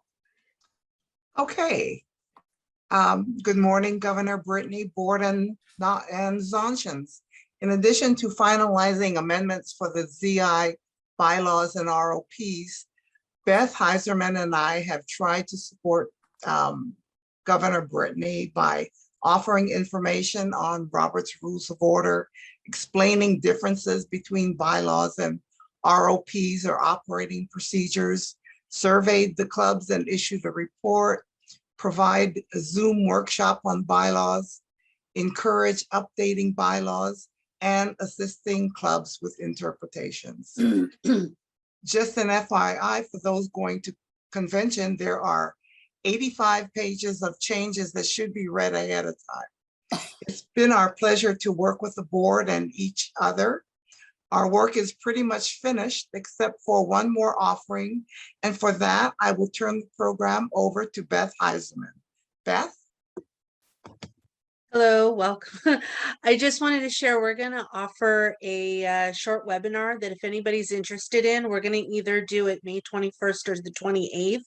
We're going to include it within the newsletter that will come out May 1st. So if anybody's interested, we will be here to help with any questions. And back to you, Melly. So does anyone have any questions for us? If not, thank you very much. Oh, Alice. Alice, we can't hear you. Sorry, yeah, I was just wondering, you mentioned the webinar. Is that to go over those 85 pages of changes, or is that like training on what bylaws and ROPs are? Beth, you want to say something first on this? Anything that you have questions to, could be either or. We'll be here to help anything. Okay, great, thanks. I will say that at the beginning of my biennium, this biennium, I did really ask all of our board members and our committee chairs to step outside the general expectations of their roles and to either provide extra training or extra support in one way or another. And Melee and Beth have tried so hard to engage clubs in their bylaws updates and to help individuals and clubs understand why they're important or what needs to be there or not there. And this is going to be very, very important moving forward as Zonta International continues to change its bylaws. Clubs will have to examine their own. And so I can only say that I applaud all of your efforts, even if they have not been overly indulged by the rest of our clubs. And they really took what I said to heart in requesting that, you know, we go a little bit above and beyond in our education, in the ways we support our clubs, in how we look at the roles that we do. And they made their role as big as I hoped everyone would make those roles be. So I will thank you both, and hoping that others, you know, step up or want to participate moving forward in the few months that we have left. So thank you both again. Thank you, Governor. It's now my pleasure to introduce Ela for a UN update. Ela, I believe that you want to share your screen.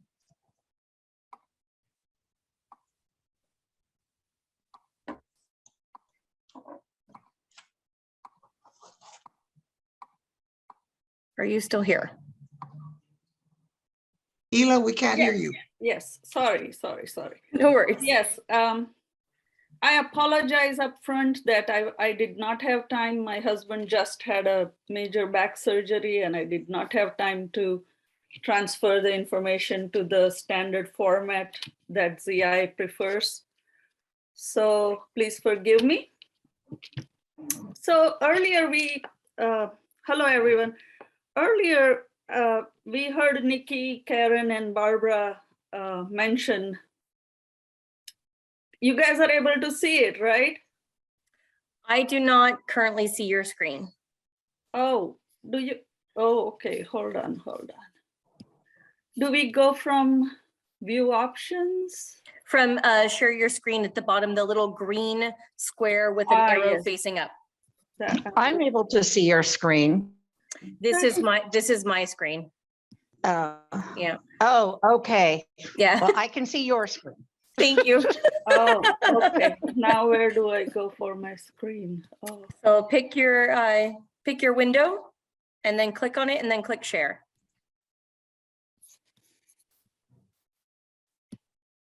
Ah, here we go.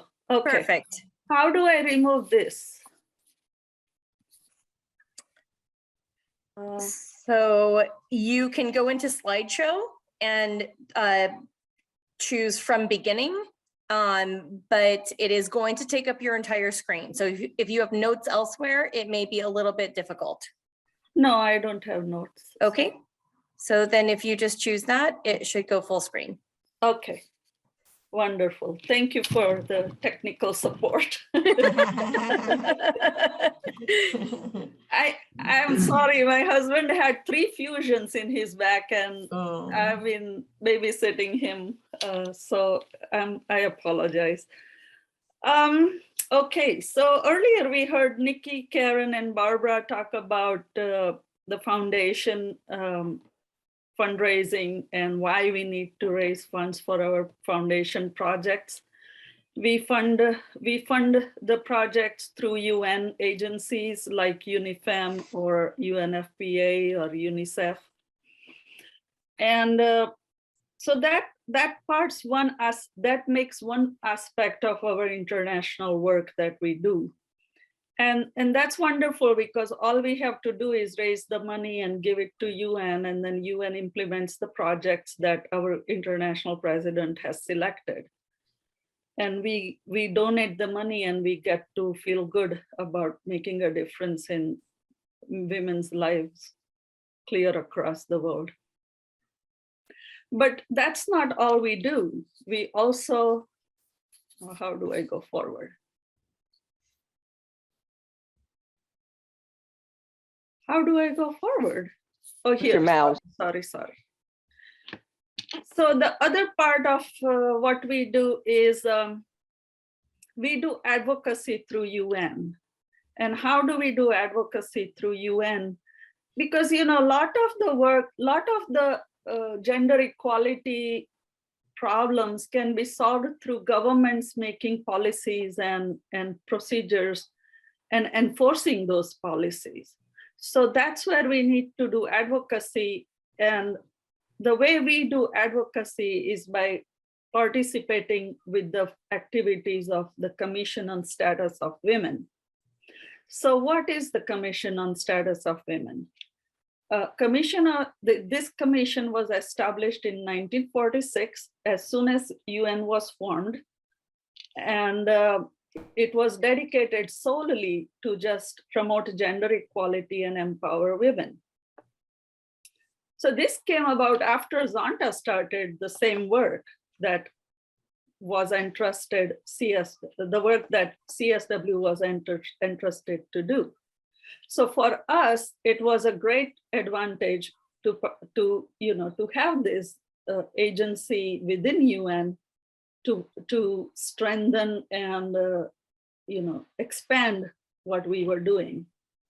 CSW is the largest and the only agency that works with civil societies like non-governmental organizations and nonprofits organizations that focus on gender equality and women empowerment. And out of the over 193 countries who are members of the UN, 45 member states participate in the activities that CSW undertakes. So what did CSW do? It started holding women's world conferences. The first one was in 1975 in Mexico City. Second one was in 1980. Third one was in 1985, every 5 years. And then the fourth one took 10 years to be held in Beijing. And the fourth 1995 World Conference was one of the major ones where Hillary Clinton spoke. And that phrase came from that, women's rights are human rights. So why only 4? There were only 4 conferences because at the 4th conference, that conference was so comprehensive and so well thought out that the declaration or the policy document that came out of at the end of the 4th conference is called the Beijing Declaration and Platform for Action. It already had a plan for what the nations have to work towards in the next year and following year, and it was like 12 different areas where we need to focus on women's equality. All these things, this Beijing Declaration and Platform for Action is such a well thought out document that later on then all CSW ended up doing was evaluating the progress made on that document every 5 years. So in 2005, 2010, 2015, that's all there was. So how does CSW pursue its mission?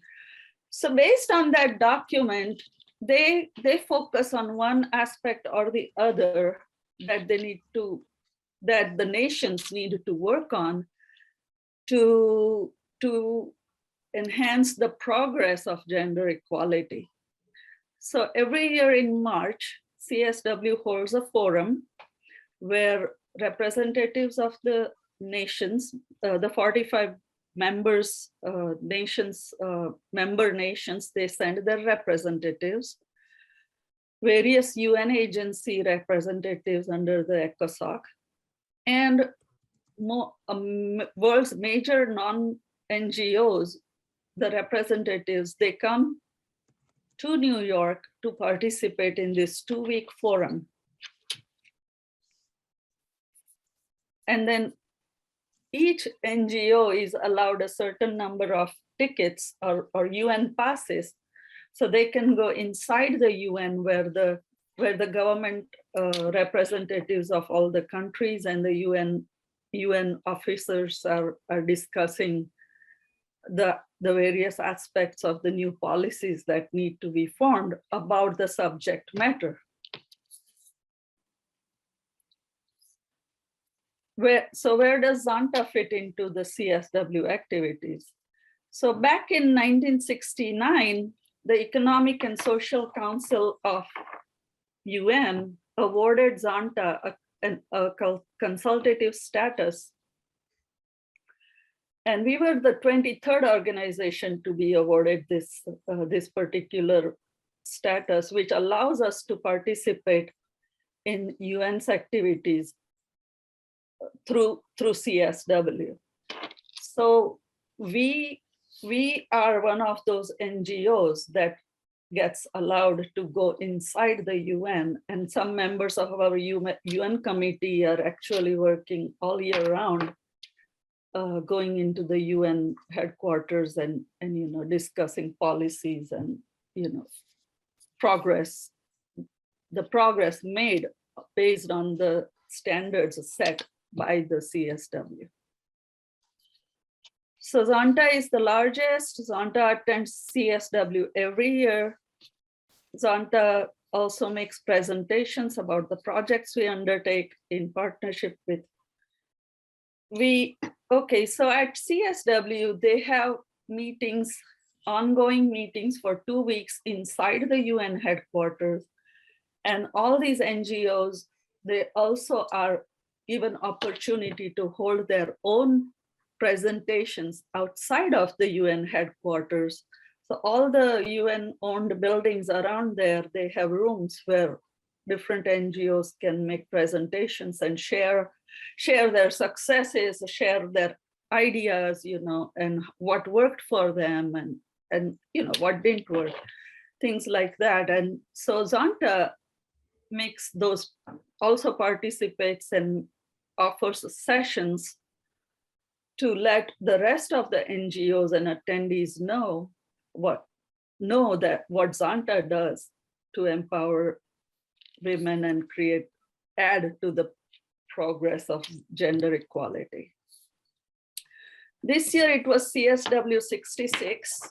It was virtual. It took place between 14th and 25th of March. This year's priority theme, based on the original Beijing document, this year's priority theme was achieving gender equality and empowerment in the context of climate change and environmental and disaster risk reduction policies and programs. So whenever there are, the climate change affects everything everywhere, but it affects women even more, because migrant women, farm workers, all those, if there are like hurricanes or, earthquakes, anywhere you look, right now, even in Ukraine, women and children, they end up suffering the most. And so this year's focus is climate change and how to develop and create policies that the countries, UN member countries, can implement that would help women not suffer the negative consequences because of the climate change. And I believe that Zonta presented 2 workshops about specific to the climate change and its effects on women. So, here are some pictures from the past CSW. Here's President Suzanne. Here's the other president before her. Sorry, I'm not good with names. And some pictures of when we go to you. I have attended about 5 CSW meetings in person so far, and it's really great to see what amazing work Zonta does in influencing policy, which is a form of advocacy. You know, it all starts with what are the rules, and then whether the rules are implemented or not. Although UN doesn't have any authority to punish anyone for not following the rules, but it still helps, you know. We have to keep at it, keep on keeping at it. Okay, that seems to. Any questions?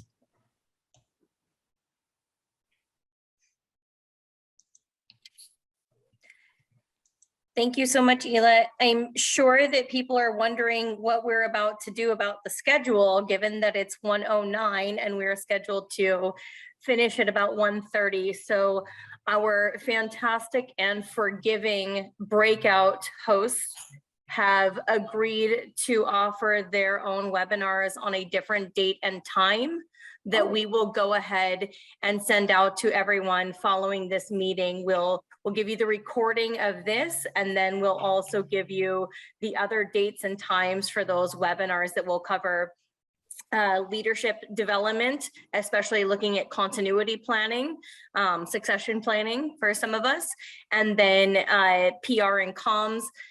Both of these are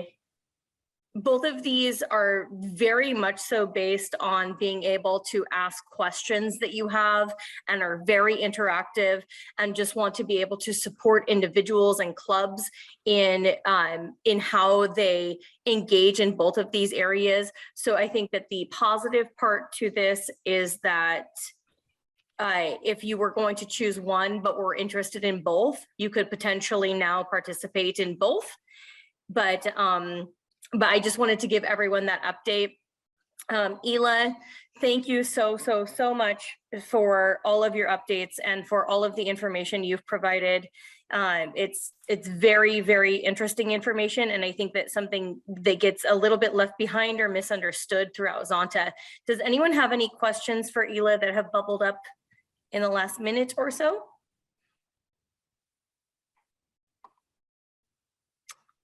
Okay, well, thank you again. So at this time, it's my pleasure. Yeah, it's my pleasure to introduce Glenn Harding to give an update on the endowment.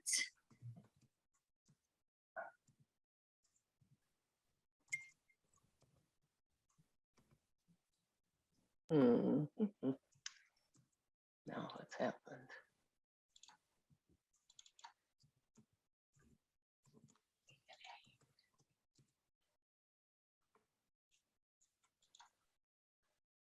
Can you see it now? Oops. We can, but it is in a grid form. Okay, so from the beginning here. There we go. There we go. Okay, I'm just going to take a few minutes. Thank you very much for your patience and tell you where we are with the endowment campaign as of the end of February. This first slide is just sort of to set the stage and talk about the history and so forth. As most of you know, we actually started the endowment in 1988. It's been around a long time, but at the beginning, it sort of barely grew for the first few years until we decided in 2015 that we were going to have the campaign, which really made it take off.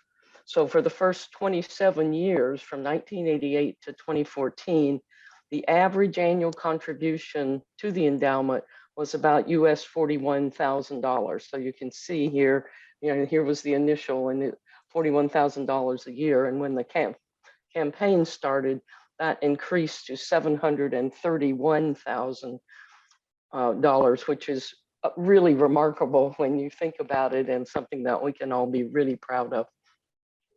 Because of the increased awareness, the contributions will continue. The campaign, of course, closed at convention last year, or last biennium in 2020, but the contributions continue. And we have an additional 1.5 million last year and an additional 641,000 this year. And of course, as most of you know, if you have an investment of any kind, this last year was a fabulous year for the stock market and so forth. So we'll take it, I guess is the best thing to say. It's helped us make a lot of progress at this point. The other thing that some of you, again, have heard about, because the endowment is solely based on the future and making sure that we can continue the endowment, the giving from Zonta, even when we have bad years or when we have membership problems or whatever else might happen. So we have established a program called My Present for the Future. And what we're trying to do is have Zontians on their birthday, or if they'd like to pick another day, an anniversary, or any other milestone, that's fine, to actually give a gift to the endowment as their present for the future. There's information about it online, and little forms you can fill out and that sort of thing. So you can go online and just click on endowment and learn everything you want to know about the whole thing. As you heard from Barbara and the other foundation ambassadors, the contributions to the foundation are running a bit behind this year, but as you also saw, YWPA and JMK and so forth were already fully funded because we had reserves from the past. And it sort of illustrates how important it is when we have down years to have some reserves we can count on so that we can keep these programs going. Another way to give is, of course, legacy gifts and planned giving. And these are very, very important to us in terms of ensuring longevity. So in addition to funding the future work, there's many types of planned gifts, such as bequesting a specific amount, a life insurance policy, stocks, and other financial instruments that offer benefits. And of course, making us all, as somebody said earlier in the slide, we all feel good about the fact then that we are able to give, and makes us feel better in any case. Donors who choose to make a planned gift to the foundation will become members of the Mary E. Jenkins 1919 Society, unless you choose to remain anonymous. You're not obligated to do this, but we do offer that benefit, and they are then recognized at convention, in the giving programs and so forth. You're asked to complete an application, which is really just an intention. You don't have to say the amount or file any estate documents or anything. It's just more so that we have an idea, and that way you get to become a member of Mary E. Jenkins. So here's my favorite slide, and this is all of the people in District 9 who have given to the endowment this biennium. And you can see it was hard to get all these people's names on a slide, but we really love you all, and we thank you very, very, very much. At the conference, I think I told you all that we had 1 club and 17 members who had given to the endowment in the biennium. And I announced a challenge match to encourage clubs and members to give. We asked you, and you answered in a fantastic way. By the end of February, we had 8 clubs giving, a 700% increase, and we had 43 member donors, 26 new donors, or 150% increase. So really did make a difference. At the end of February, District 9 is 3rd in the world in the endowment donations, behind District 17 and 31. We are tied for number 2 in percentage of members giving. District 17 had 11%, and District 9 and District 7 had 10%. So effectively, we have 3 districts that are tied. And we are 5th in the world in percentage of clubs giving at 33%.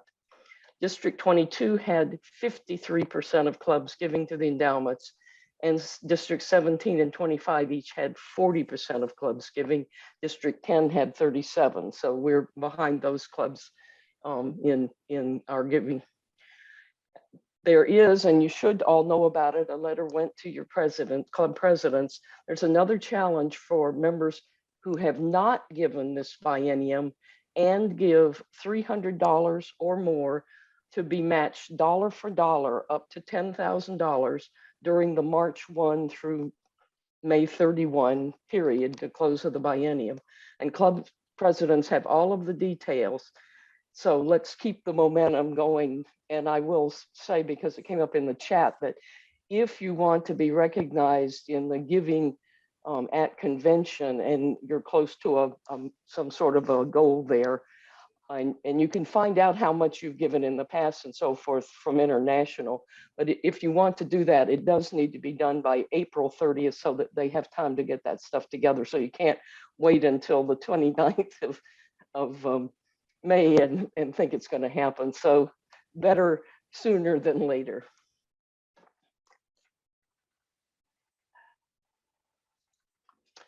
Thank you all very much for your time and everything that you've done for the endowment for this biennium. We really appreciate it and hope to soon reach our $10 million goal. Thank you again.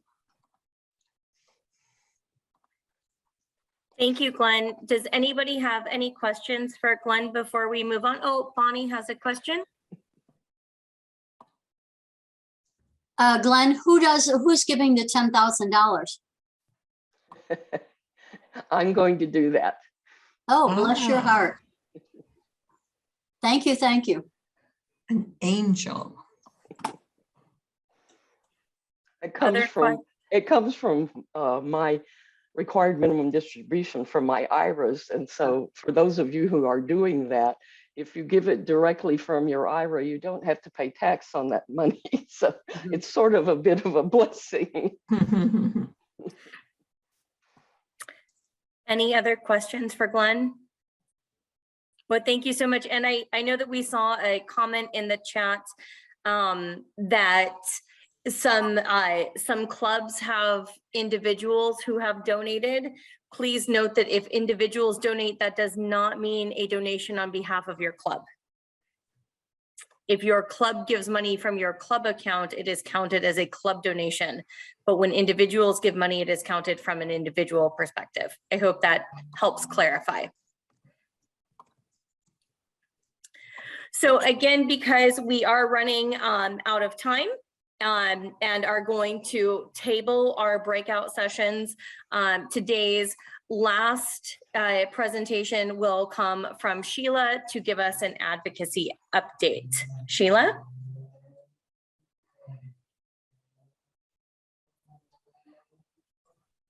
Sheila, we can't hear you.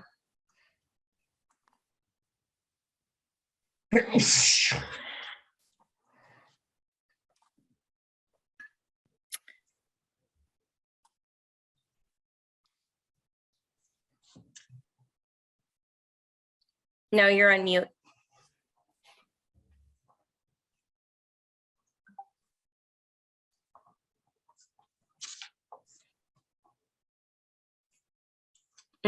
We can't hear you. Do you want to try to call into the meeting separately?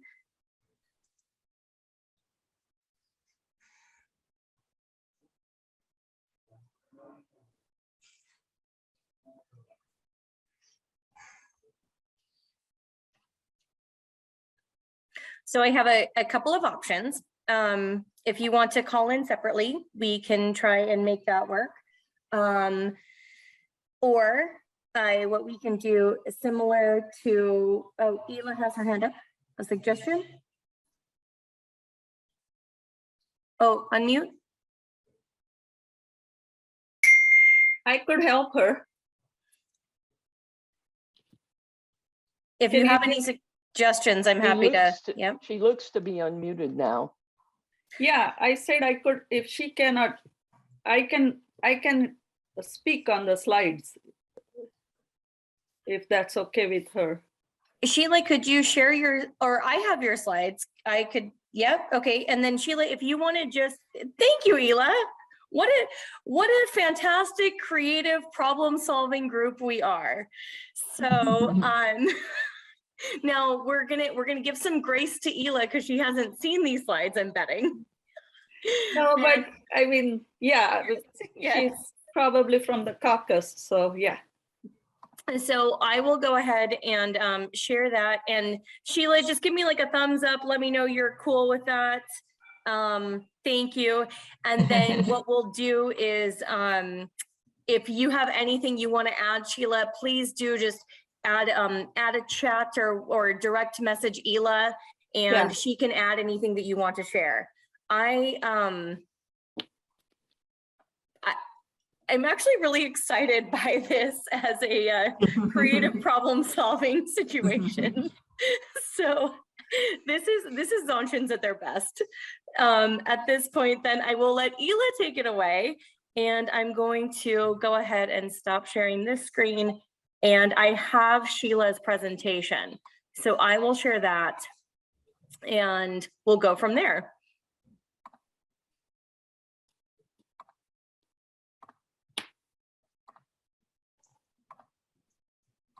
So it starts here. Okay. So I want everybody to know that Zonta International formed a caucus of all the members in the United States to specifically work on advocacy in the United States, because political processes within a country are same. So if we united, then we could have a stronger voice, and also more our name would be more out there because we are working together as a big group. Every district has a representative on the Zonta USA caucus, and Sheila has been, in this biennium, Sheila has been the representative from District 9, and she has been an amazing caucus member. She has contributed and participated a lot in the climate subcommittee, and she has participated with the think tank when we worked with Australia for the climate change projects. So I want to give a round of applause to Sheila for all her work with the caucus. Okay, next slide, please. Okay, so this is about advocacy in District 9. We have 24 clubs. We have advocacy chair count of 21 in each club. I guess 3 clubs don't have advocacy. Most active chairs, we have 10 very active chairs in the district, and most outstanding chairs, we have 6. Next. 6 clubs, it seems, are very active in advocacy.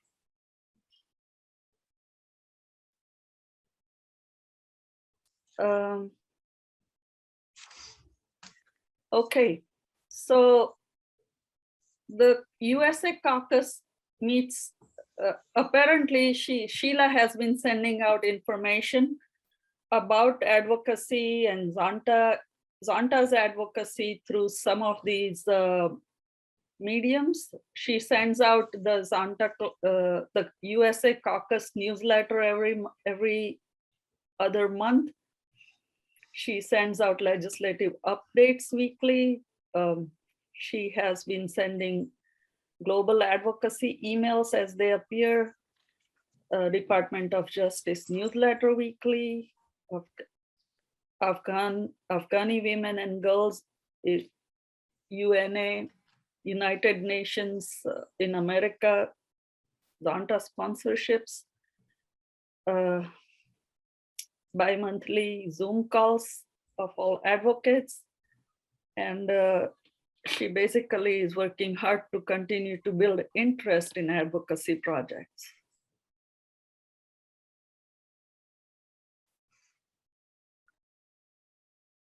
Next slide, please. Okay, so the US caucus, like I said earlier, the USA caucus for the national level advocacy and state level advocacy, USA caucus has been divided among subcommittees. So we have a violence against women subcommittee, we have a climate subcommittee, we have a think tank development. So the USA caucus wants to develop a think tank where we can have Zonta members and non-Zonta members who have expertise on specific subjects to be a part, so that whenever the USA caucus wants to address an advocacy issue that we don't know too much about, the members of the think tank, the expert in the think tank we can access the resources from that person. So the think tank development is a very good idea. And I think Sheila and Bobby Cardillo are members of that subcommittee. And then we have, through the violence against women and health subcommittee, we have a health subcommittee, and we also have a child marriage subcommittee. So the violence against women subcommittee and the health committee, they worked on the safety signal project, which I'm sure there will be more information coming in the following slides, but there is this organization in Canada that developed a signal for help. You know, when you see a signal for help, then you know that somebody is trying to tell you that they're in trouble, and then what to do if you see someone asking for help. And then we are also, you know, Australia developed this whole advocacy tools kind of a thing about climate change, and they named it Zonta Says Now.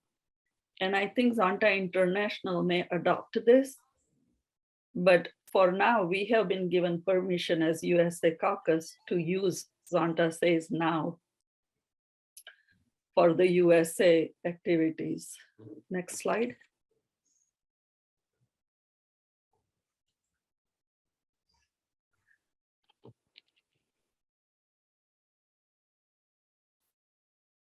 Yes, so for climate change, we are going to focus on water as the issue. You know, we have water shortages everywhere. For example, Central Valley in California, we are an agricultural community, but we don't have water for the farms. That's the future, will be our focus. There is going to be a climate change think tank meeting coming up, and Sheila will share the information about it. At that everyone is welcome to attend that meeting, and at that meeting, we are going to discuss issues with water. Think tank, we were thinking of, it could be think tank, huh? We thank those people.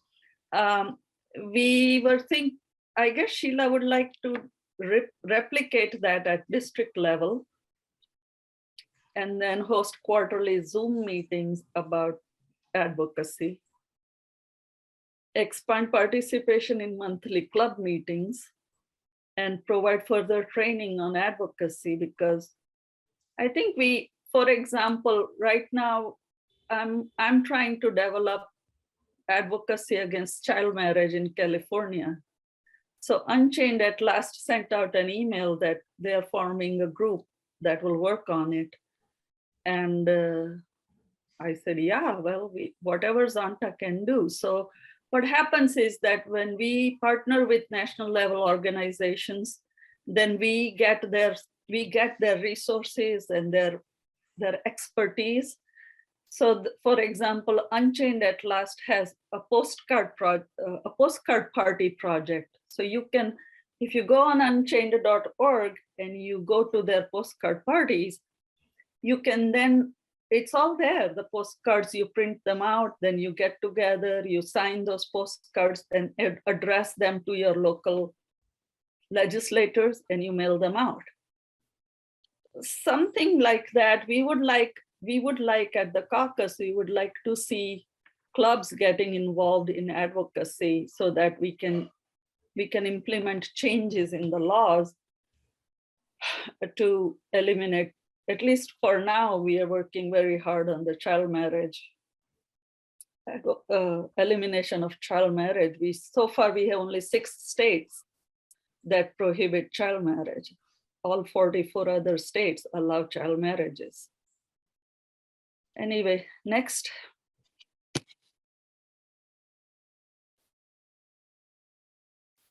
Here it is. This is the signal for help. So these postcards that can be, Sheila has access to these brochures, this flyer that can be printed as a, what do you call it, like a tent on the table.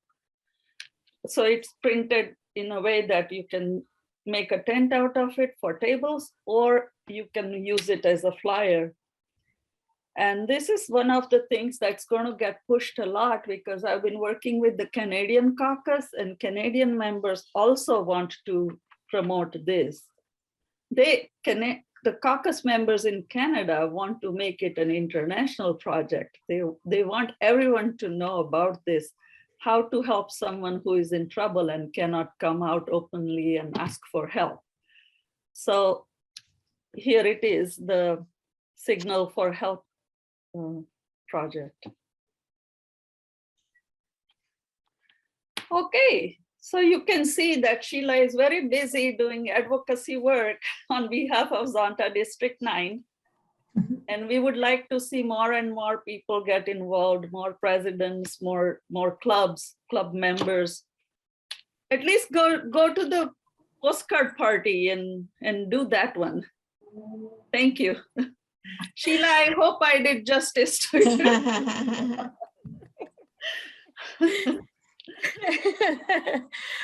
We appreciate you both, Sheila, for all of your work, and Ela for just jumping in at the last minute and walking us through that. I hope that most of it was what Sheila was also hoping to convey.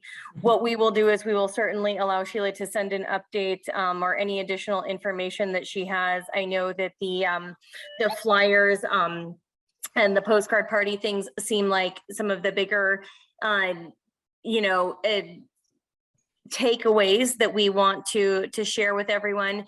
And then with the climate action, the Zonta Says Now, that is coming out of Australia, that's a really exciting thing. I love the positive spin on the Zonta Says No, moving into this next generation of that and saying we say now in terms of climate change. It's a really exciting thing that the all of the advocacy teams are working on. So thank you both very much. Again, Sheila, if there's anything you want to add in the chat, but we'll certainly, thank you for your participation and help. Okay. But we'll certainly make sure that you can share everything that you wanted to, at least via email. So at this time, it is 1:36. I would like to thank everyone for an additional 6 minutes of their time today. And if anybody has any additional questions or just wants to chat, I'm going to stay on for a few minutes. But if you need to get on with your day and have no other questions or queries or thoughts or ideas, then I encourage you to go enjoy the rest of your Saturday. Thank you again for your time. Thank you for being here. Thank you for everything you do on behalf of Zonta. Thank you, Governor Britt. Aloha.